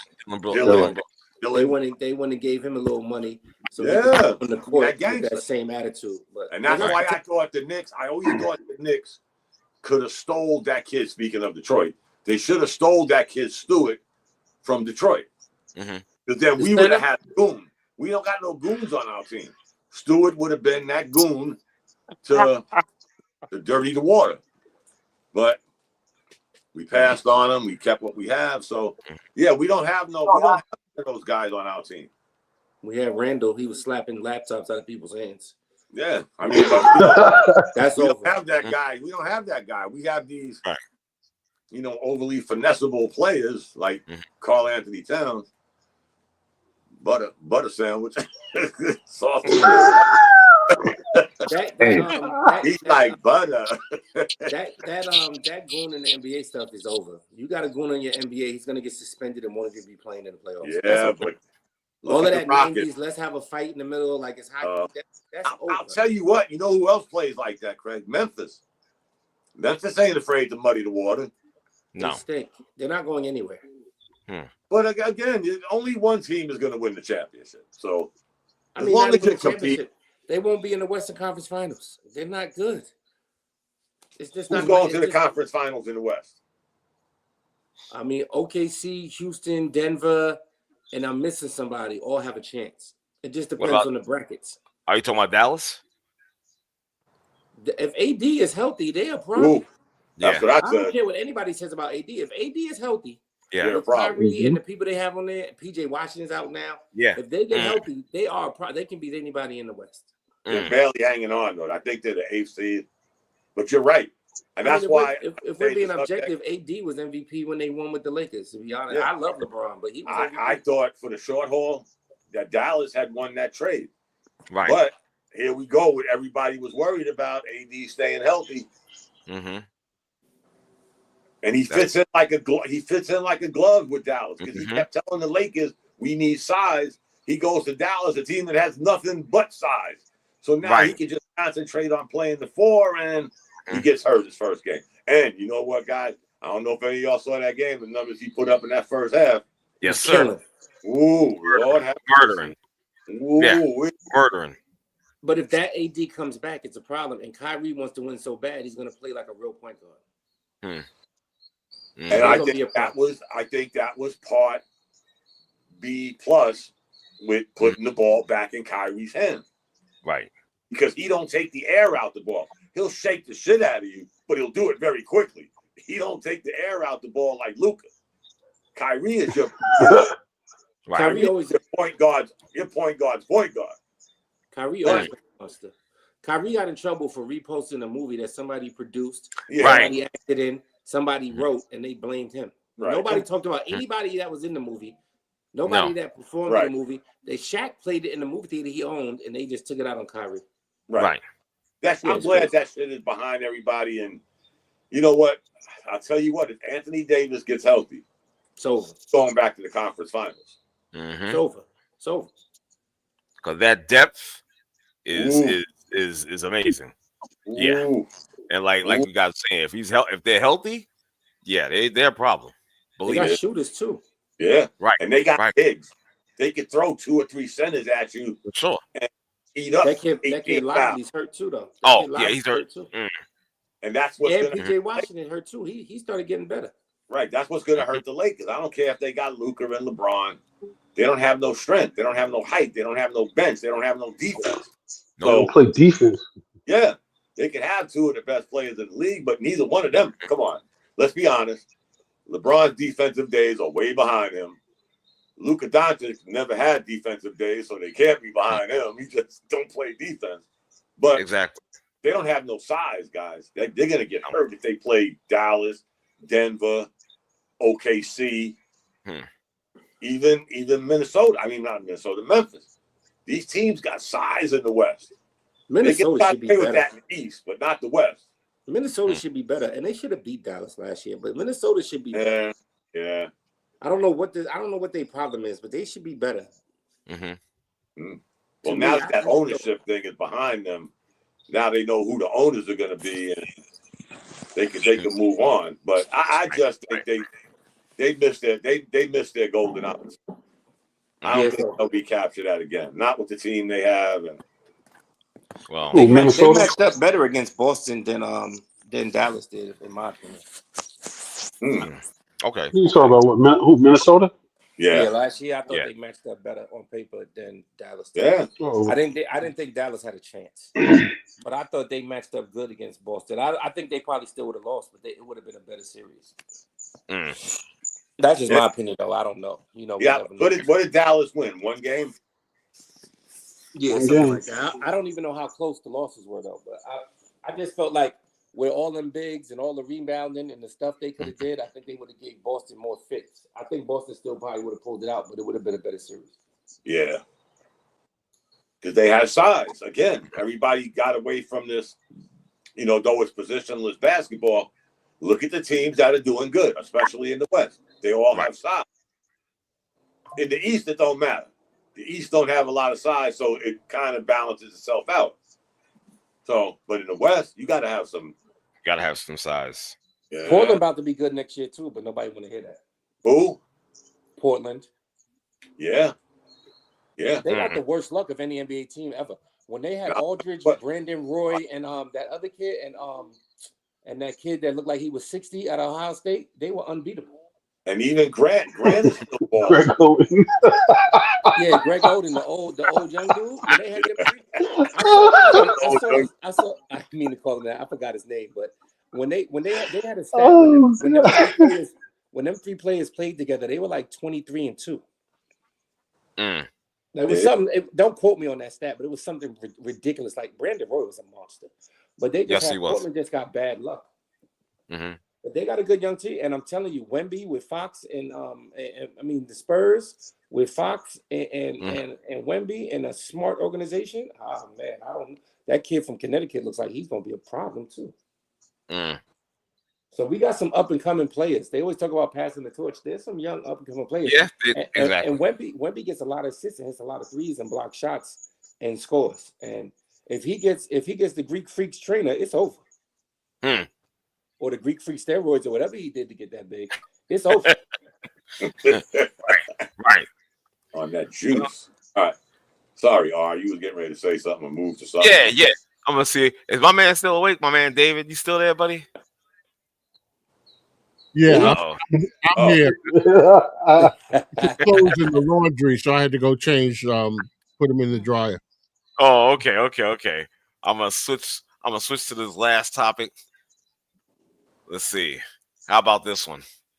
Is the educational system failing our children? I had to bring David on for this because David works in education. So Craig came on the show. Exactly. He was probably waiting, like, when is he gonna get to this? So with that being said, I'm gonna let Dave lead off with this one. Wow. Okay. So, is this just a blanket statement, or is there something that prompted this? Well, I saw some talk. You know what I'm saying? Through I saw some talk on the news and stuff like that, and talking about the Department of Education and that type of talk. And I was talking to one of my friends and whatnot about this. And listen, it's a problem when kids they don't know how to tell time on an analog clock. You understand what I'm saying? It's an issue. You know what I'm saying? And there's other issues besides that. The low scores in reading and math, and it's just a mess. And it might be time for a change. So, you know what I'm saying? So, all right. So there's a lot that I could say about this, but I'll try to just narrow it down. Okay. Educational system is very successful for some students. Right. It's who or what schools they pump the resources into. And so I'm of the mindset that all kids can learn if given the right motivations, the right circumstances, the right resources, teachers that absolutely believe that they are capable. But I think that the system at large has failed everybody that's in it, not just the kid. The amount of okay, for example, you take a young person going into education right now. I've been doing this since 1990, so 35 years. Right. Young people come in with a youthful enthusiasm about um, teaching, and they come in with a lot of ideas, but they're not supported in many cases. And so the burnout rate is very quick. First of all, the financial part of it, yeah, they make a decent salary, but let's just say New York City, for example. Um, uh, for them to survive, take care of themselves, pay rent, if you have an automobile, all those things, plus the loans that they carry, um, it's just becomes to the point where for a lot of them it's not worth it. And so now what do you get left with? You get left with people who've been doing it as long as I have and are frankly looking at the end. And people are tired. They're burned out. They're burned out by not having the resources. They're burned out by students who have been pushed through the system because I'm at the high school level. So you have students that have been failed year after year, yet they are promoted and they go into the high schools and they don't they lack so many skills that it's very frustrating. Um, so the educational system has absolutely failed the children, but it's failed everyone involved, depending on where you are. Um, when New York City did something that I understand why they did it, but I think that it has a negative long term impact. Is that these schools they've broken them up. They've broken them up into multiple schools. So the school that I'm in shares the building with another school. There Are are we talking some about schools, charter? Are we talking about charter? not charter. I'm talking Oh, about New York City public high schools okay. that Oh, have been broken up into shared spaces. So I have two high schools in my building, mine and the other school. There are schools like Thomas Jefferson, for example. I think they have four high schools in there, and so um, what happened is that now you need leaders, you need principals for these schools, and so it's sort of like what we can relate to in sports with expansion and how a lot of people will say then you have certain players in there that fill a roster okay.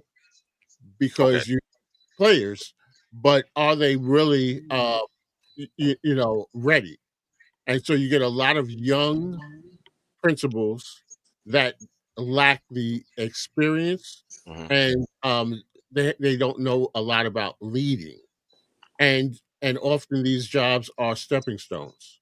They're there 2-3 years, then they're looking to bounce to the next level. Whereas in the past, you had older, more seasoned people who had been administrators for years, waiting their place to become a principal, and there was a culture in the school that they were a part of and they just they bring it to the next level. And so with that, the point that I'm making with that is that you have so many adults that are really not prepared or ready for the positions that they're placed into, and that trickles to the students. Right. um Okay. so it's a dilution of talent when it comes to leadership, to teaching, and the children have suffered in many spaces because of that. Okay. Well said, brother. Well said. Anybody else want to take this on? Well, or respond to what David said? Me and R talked about this before everybody came on, and I thought we was going down the. I was at least. The irony of our school system, where our lower grades, like 12 to kindergarten, going in reverse, are lacking, but our higher education, like colleges, is amongst the best. So that makes me, sort of slanted eye. But I think the question I gave R was, should the Department of Education be run by the state? Like, okay, everything falls under the state. No more of this shit from the federal government. Because I always ask this question, guys, because I've been a part of the federal government failing the entity I work for. What has the federal government ever touched that they made better? Why don't we just take the resources, give it to the state, and let the state, who knows Queens, New York better than Dave? Who knows Teaneck, New Jersey better than Craig? You know, the boots, I always thought, guys, the boots on the ground should be the ones making all the decisions, not some of them, not have this fallback of, the feds. And again, I always ask the question, what have they ever touched that they made better? Now, you could believe some of the stories that our educational system has went totally reversed since they enacted this Department of Education. If you want to believe them stories, whatever. I don't care about them stories. I just think we'd be better served if the states was running their own show. Why do we need this middleman and this third party shit when, one, it ain't working? Let's just keep it a buck. It ain't working.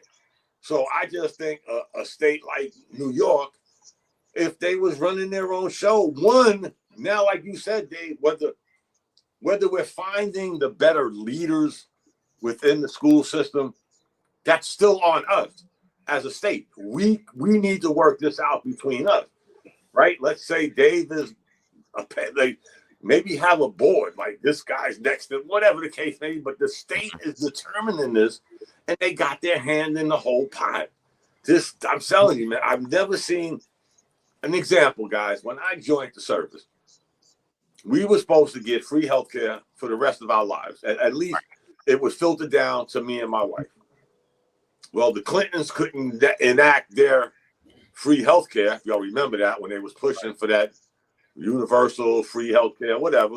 And the irony of that is you couldn't get that. So you took the free healthcare away from the people you gave it to and put us in a different pot where now we're paying. And I hear people say, well, you can't get everything free. No, I didn't say that. Right. I didn't join the military, Dave R, when y'all joined. I didn't join the military and I had a list of demands like I want this and I want that. I went with your demands. Somehow, someway, again, the federal government got involved in something and it got turned upside down. So they've never made anything better. I don't give a shit who's running it. Democrats, Republicans, Independents. They just have a tendency of effing shit up. Well, they do, and there's no doubt about that. I think, though, states do have authority over these educational systems within their states. So in New York State, we have the New York State Department of Education. Okay. That governs all educational systems, districts throughout the entire state. New York City's Department of Education is the largest. You know, we went from the Board of Ed to the Department of Education under Bloomberg because of a lot of the I'll just say some behaviors on the district level that Bloomberg said, no, we're going to wipe out this whole board and we are now going to create a central Department of Education. So that's New York City. Now it's New York City Public Schools. They don't even call it Department of Ed anymore. They keep changing the names. I've been in 3 different systems now. But the state level controls as far as governing the requirements of students, and the funding trickles down. But to Don's point, the federal government, state Department of Education is where a lot of that funding comes from. And with that funding comes certain demands and things that are expected to be implemented, which the problem is that if you're looking at it on a national level, New York City school is much different than, say, Indiana and the needs of the people and the children. But if you have this blanket set of rules coming from the federal level that the states are expected to implement, they don't match often. Right. So that's good point, Dave. are. In terms of Dom, your point about the higher ed versus the grades, grade schools, and you did the 12 down to 1.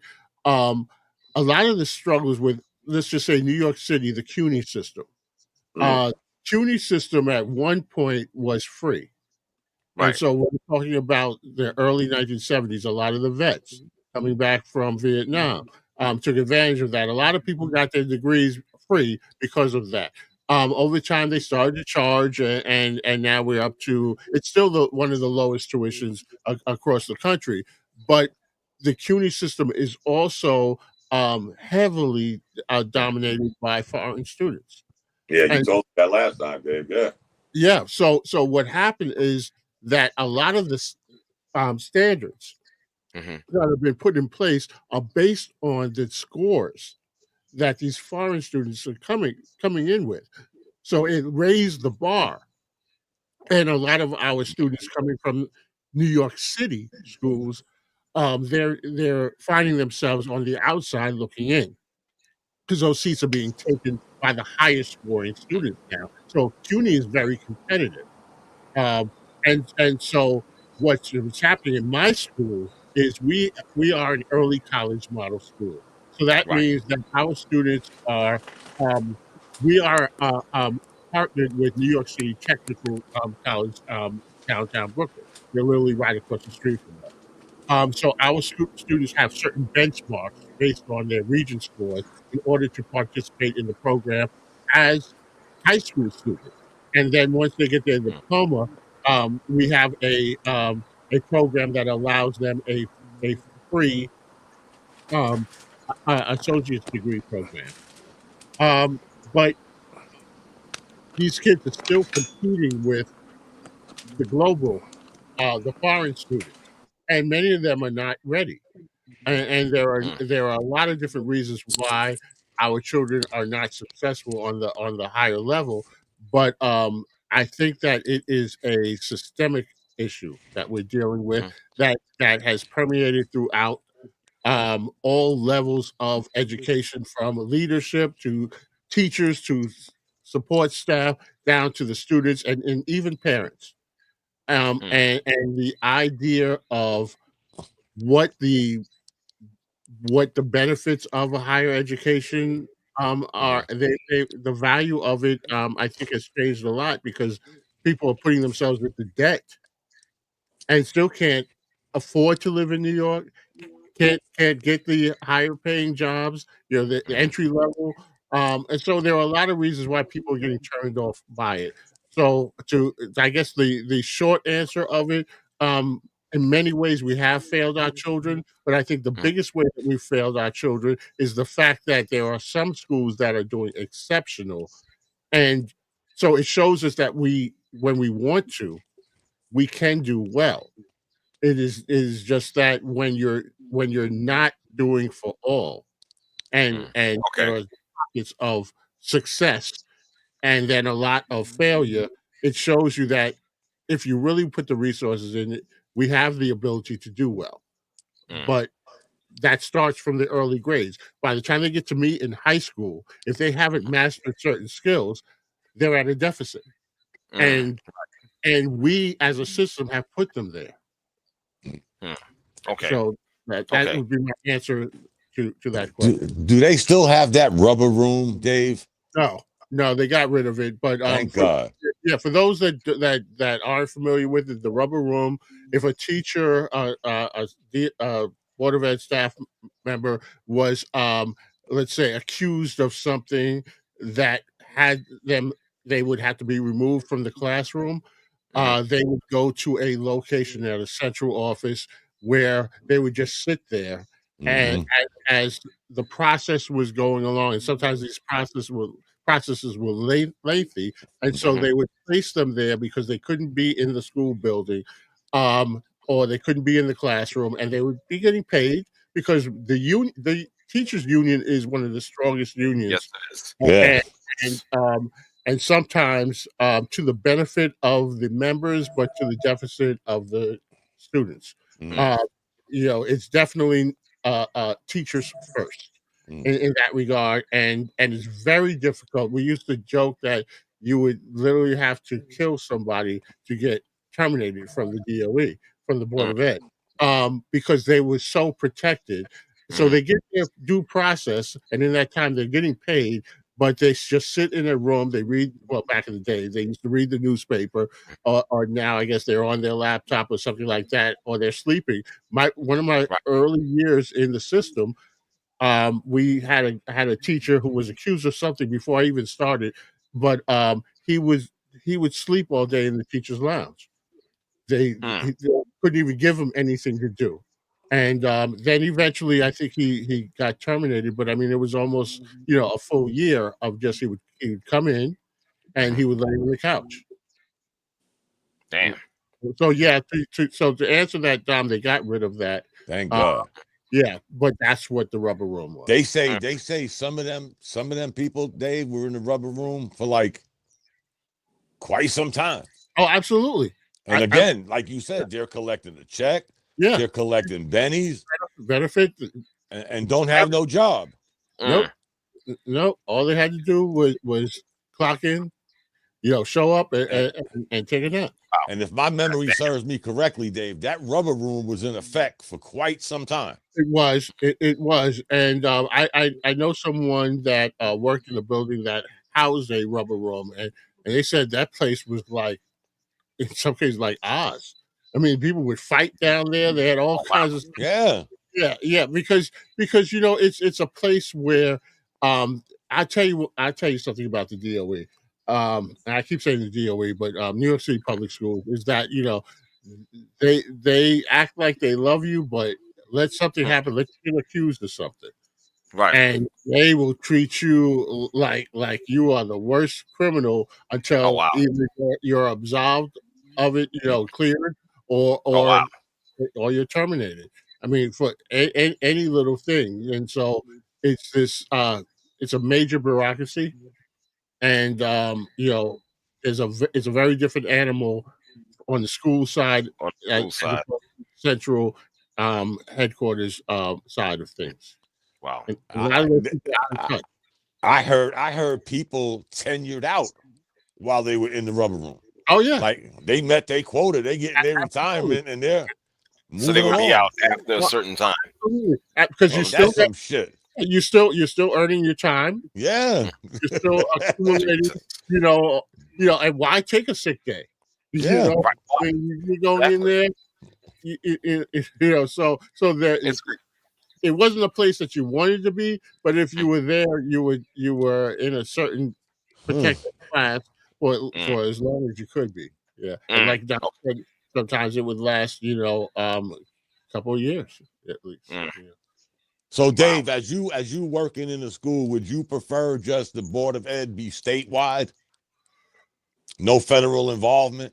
I understand what you're saying about some of the funds and as long as the funding. Now, do I want a more localized Department of Education at the cost of them implementing congestion pricing all over the place and something like that, because they're going to cry and say that we got to get the money from somewhere. So we are heavily dependent on the Fed for funding. But I think though it's very difficult when you have people, and this goes back, I'm not just talking about this presidency. I'm talking about, for years you have people that are running on these departments on the federal level who really aren't educated, so they don't necessarily understand. Yeah, they don't understand the needs. But I think that is very important for the ultimate say to come from the state level, because they are more in tune with the people that they are serving. My second question to you, Dave, since you're a homeowner, do you pay school taxes?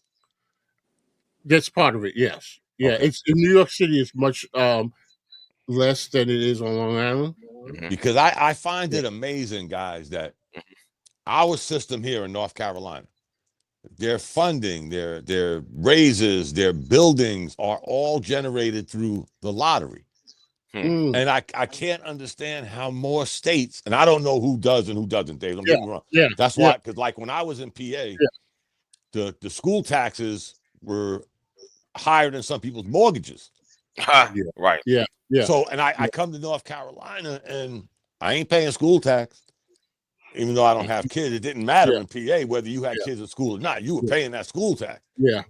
But I always found it confusing because I didn't do the math, guys. I didn't do no research. How many states are doing what we're doing?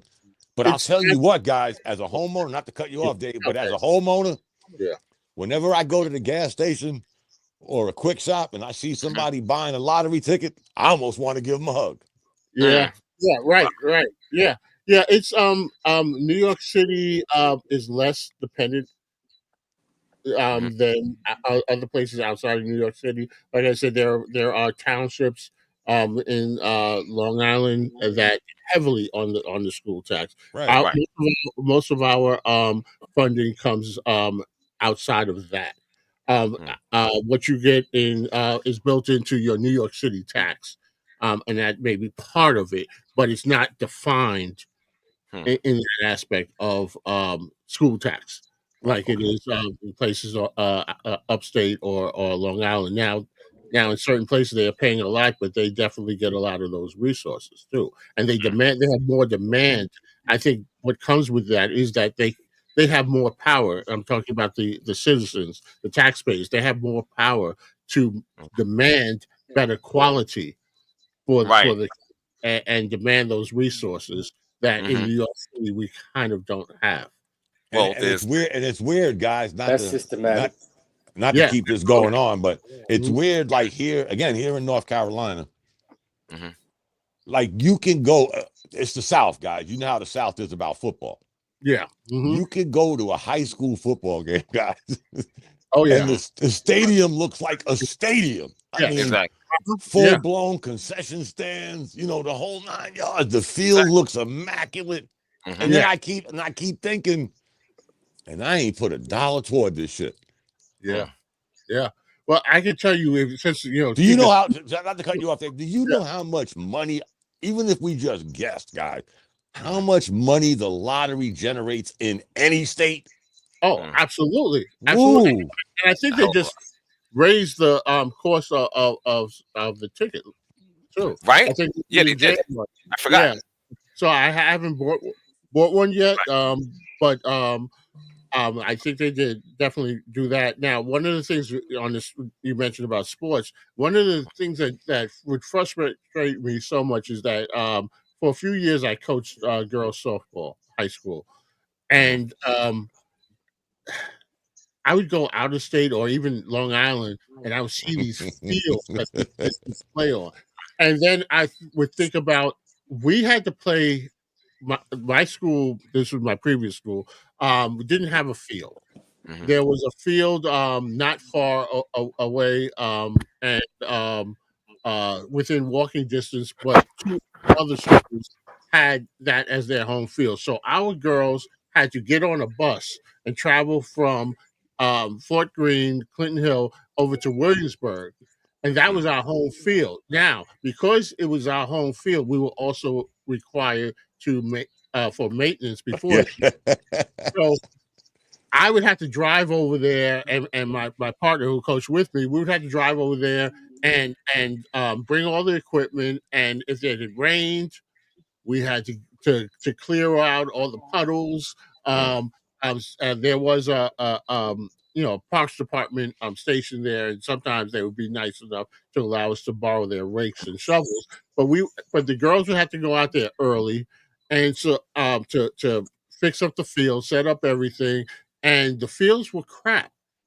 You know, there were pockets, holes in there, and you're asking them to go out there and play. Not just are you getting bad bounces, but there were injuries, and that for that to be our home field, that we had to travel a good 25 minutes to a half an hour when the girls were on the bus, New York City Transit bus. You know, you never really had that advantage. And then we would, you see these places where the kids can walk right out their school building, and there's immaculate fields that are well groomed, well kept. Right. So and football, please, some of those were a hazard in themselves. So I played baseball in the New York City school system. Yeah, in high school. So you weren't playing at Yankee Stadium. No, you know what's funny, guys? Not to drag this on, but the funniest thing, call me naive, guys. I've traveled all over, and I didn't pay attention to a lot of shit. Don't get me wrong. I had other things to worry about. Yeah. But when I retired, and for example, I moved here, and now I'm a grown man. Mm-hmm. Guys, for the life of me, I thought everybody took a city bus to high school. I swear to God, I see buses pulling up, absolutely, picking up high school kids. I'm like, what the? They're getting driven to school. What kind of shit is this? The funny thing is that is something that they are they've grown up doing with our kids. The first thing they say, we got to take the cheese bus. You know, it's so funny how if you have certain things in place, how it just becomes normal, right? And then in other places, our kids are so funny because in some cases we're the most needy, but we reject the free. Right. There's something to it. The lunches, you eating that free. You know, that's what they call it. And I remember when I was in high school, it was actually pretty good. And we used to make copies of program cards so we could have lunch every period, and we would go down there. But these kids, they definitely they don't like the idea of being given something free, yet they want everything from you. Are high school students still taking the city bus? Yeah, buses and trains. Buses and trains. Yeah.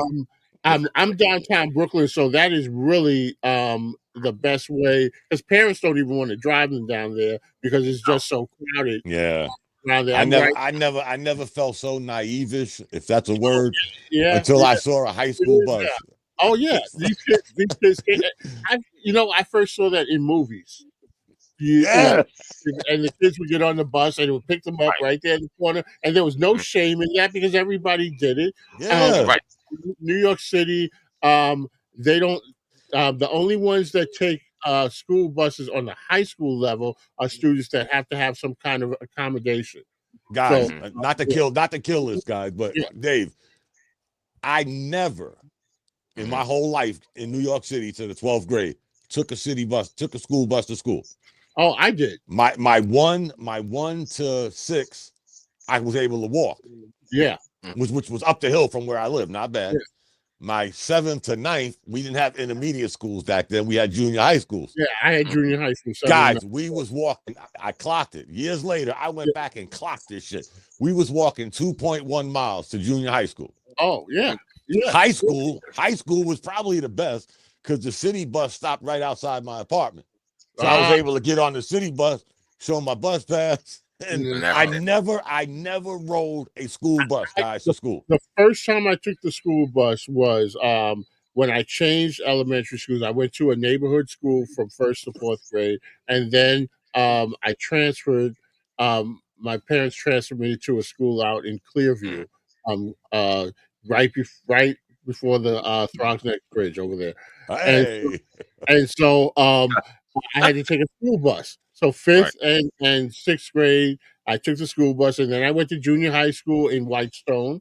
And again, we took the school bus 7th through 9th grade. And then when I went to high school, we took the city bus. Guys, I walked to kindergarten. Yeah. I walked to kindergarten. Can you imagine that shit, little kids? No. I mean, we had the crossing guards and the cops and all of that stuff. I walked through 1st to 4th grade. I mean, somebody walked with me. I wasn't gonna walk by myself, but it was about 10 blocks. But yeah. And you know what's weird? I hear these people complain about, I had to get out there and 7:15 in the morning to take the bus. I'm like, you're lucky really? you got. Thank you, all really? Exactly. You're lucky you got that. It's crazy. And remember, guys. At least for me, we was on the city bus going to high school with people going to work. Oh, absolutely. It wasn't like we were the only ones on this bus. Absolutely. Years later, guys, I developed a conscience. And I started thinking of some of the shit I did when I was young. Yeah. I'm like, man, we was on the city bus going to Lehman High School, smoking weed. And I'm thinking to myself years later, there was people going to work. Yeah, now they got to get off the bus smelling like just trying to get to work. Listen, yeah. I work with school kids, and I hate getting on a bus with school kids. Oh, because they I've never had that experience, Dave. Oh, it's terrible. It's the occasional time that I have to do it, it is the worst. Like over here, we have the terminal. 165th Street, where all the buses be. God. So there have been a couple of times where I didn't have my car and I needed to take the bus home, and the school kids would be on it. Horrible. Oh man! Did it remind you of you, Dave? It did, and I was ashamed. I was ashamed because we used to wild out on the bus. Ooh. Of course. I got a question. Yeah. Okay. What percent of your population in your school is black kids? I would say probably about 65-70%. Wow. It was more so before, but now we have a large population of students not so much Eastern European, but we have Middle Eastern. Right. I can see that. Yeah, but predominantly, if you looked at it, predominantly children of color. And that's both schools. Here's the thing from my perspective with the education system. Obviously, I'm in TNEC, so I'm familiar with that education system. And I'm one of the founders of Eagle Academy on her. Oh, okay. Brownsville, Brooklyn. Yeah, I think you did mention that before. Yeah. So has the system failed us? Yes and no. We allowed it to fail us. That's first off. Second of all, there's a misappropriation of funds, which is why the federal government took over the system, because as you well know, the money floats around like it's out of style. I've already seen it. Luckily, the founder of the school is my daughter's godfather. He hasn't put in a single hour of overtime in 17 years, and he runs Saturday school. Wow. So there's a lack of integrity with what's going on with that thing. And that's usually when the federal government steps in, because they only step in when it's money. And that's been going back for 100 years, even with moonshine. Once they said they could tax liquor, they put an end to it. The second thing is, the reason why there's taxes in some of these communities for education is because different cultures make sure they get married, have kids, and prepared to fund their child's education. So they live in these places that have the resources because they set it up so they can have them. They're not in the projects having 15, 16-year-old having kids. And this is a generalization, but that's what failed us. And then I don't know how many people show up to your student teacher programs. It sounds like your school is well run, but parents have failed their kids when it comes to education. So I also agree with you in terms of any child can learn. And this might be a bad analogy, and it might be based on maturity more than the child. But I know more black kids that I went to school with or just know from being in the streets that wouldn't pick up a book, wouldn't read, said they couldn't learn, had no aptitude to it, go to prison, and they come back lawyers and doctors. So not being able to learn isn't the problem. Not having the motivation or the initiative to learn is the problem. And I learned that also in Brooklyn when we had kids where 30% of them live in shelters, but because we have positive reinforcement and positive imagery of what you could be and how successful you could be, and showed them that they have the aptitude to learn by using different techniques, they graduate. Our graduation rate is over 90%. Yeah. So, it's easy to look at the system and say that. And then I compare it in terms of TNEC. Our school system has fallen because the Jews took their kids out of the school because they circulate their revenue amongst each other and started their own educational system and empowered their culture to teach their kids what their kids need to know. And those are the ones flooding these colleges. We talk about we have a strong college system, but what are we comparing it to? because yes, we do, but kids all over the world, all over the country come to the U.S. because they show initiative, learn, and then take advantage of our college system, get degrees, and become lawyers and doctors. Absolutely. So if we don't start from the foundation of the house, it's going to crumble. And early on, we have these kids in bad circumstances, bad environments, and they start off 30 points behind in the game. Yeah. So there's a lot of things that have failed us, and we've allowed it to, because I respect the Jewish culture, because they didn't let it. When they saw this school system where I live going down, they pulled their money, they opened up stores, they spent money with each other, they opened up their own schools, and all their schools are successful. So now a school that I went to was multicultural, is over 60-70% Black or Hispanic, and I don't know the actual numbers, but you can go there and look. You don't see white kids for days in there. So there's a lot of things that have affected the school system.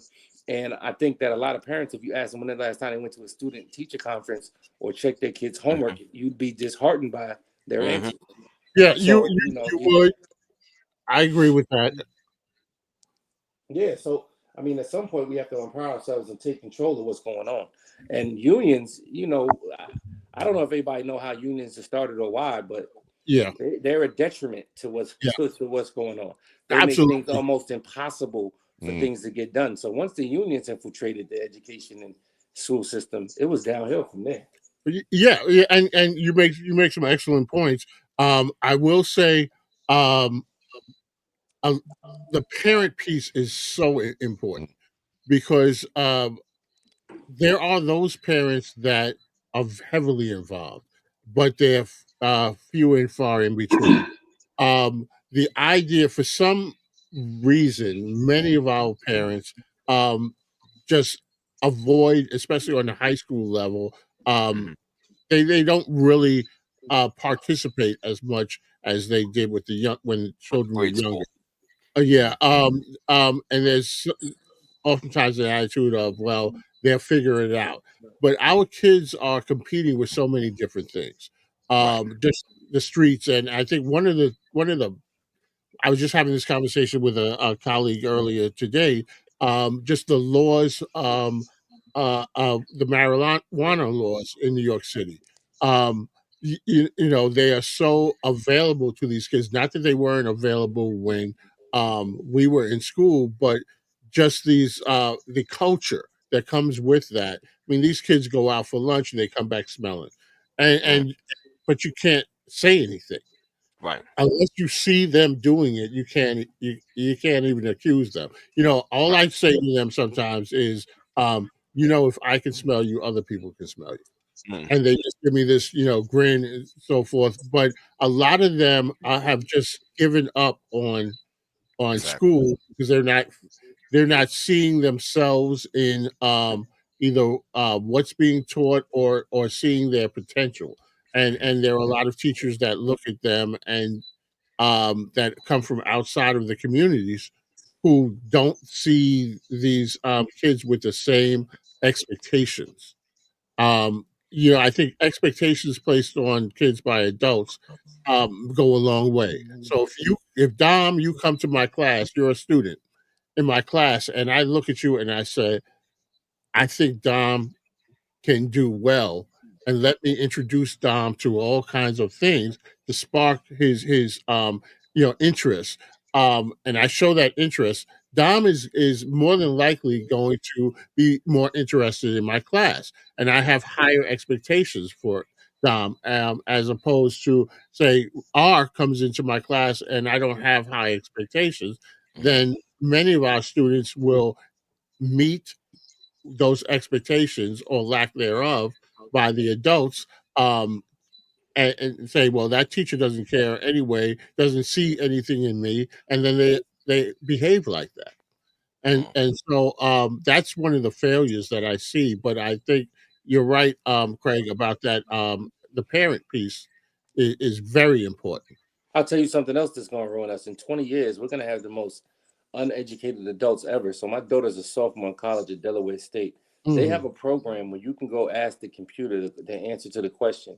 You can cut and paste it. They'll put it in a different form, and you can submit it for a test. So I can literally go get my master's degree by cutting and pasting stuff off a computer. Right. So technology has ruined it as well. Yeah. Yes. You know what I'm saying? When you can go and you can just jump on the computer. I told my daughter, if I catch you doing that, it's going to be some furniture moving. Like, we're not doing that. You need to learn this stuff. And they don't know how to research. Just imagine this. She's in school to be a nurse. Yeah. Can you imagine if she gets a degree in nursing by cheating on a computer, and then she goes and has to put a needle in somebody's arm? Your mother, your sister, your son, your father. This thing is out of control, bro. Like, it really is out of control. But it starts. I think it starts. And listen, some kids are gonna be what they're gonna be. Yeah. So I don't blame parents entirely, but once you become of a certain age, you need to have a plan for not having a kid, but how you're gonna raise a kid, where you're gonna raise a kid. That's why there's a discrepancy between the schools in Long Island, which are predominantly 2-family houses with a household income of over 100,000 with better resources, and a kid living in the projects in Brooklyn who mother makes 30,000, maybe working 2 jobs and can't give them those resources. Like, we need to as a culture, and I'm talking as a black man in a black culture, like, we got to do better for each other and our kids. We can't bring them into this world and put them in these adverse situations and expect them to blossom, no matter how many examples of those kids there are. At some point, we got to change this. And we got to take more control over what we're doing. Yeah. It was something interesting that you said. Now, you said that the Jewish families are pulling their kids out of school and putting them in the yeshivas, right? Yeah, that's what they call yeshivas. Yeah, I'm sorry, I forgot the term. Right. Mm-hmm. Now, Jewish families, just, it's an observation. Now they have a distinct advantage over a lot of different groups, because they have now Jewish people identify with Israel. They have a nation state, so they could get money from overseas and have that money funnel into their yeshivas. So they have an advantage that a lot of people don't have. They have a nation state fund. They have their own Department of Education in Israel. They can take money from there and funnel that money into their yeshivas right here in the United States. That's something that black folks don't have that, and there's a whole bunch of different ethnic groups that don't have that advantage. I think that's a fact, but I think that when we look at the glass, it's either half full or half empty. So we could talk about what they have, or we can create it to where we either have it or make it or generate it or something, and we need to be more solution based. Yes, they do. I don't disagree with you at all. I agree totally with what you said, and it's actually true, because I'm in the Jewish community, so I'm aware that I don't see any Jewish single mothers walking around my neighborhood.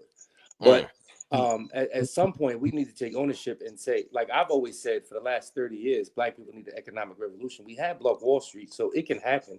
But culturally, we've been killing ourselves to the point where we haven't taken control of our future. And I'm scared to see what happens in 20 or 30 years. Well, I just want to say 2 points.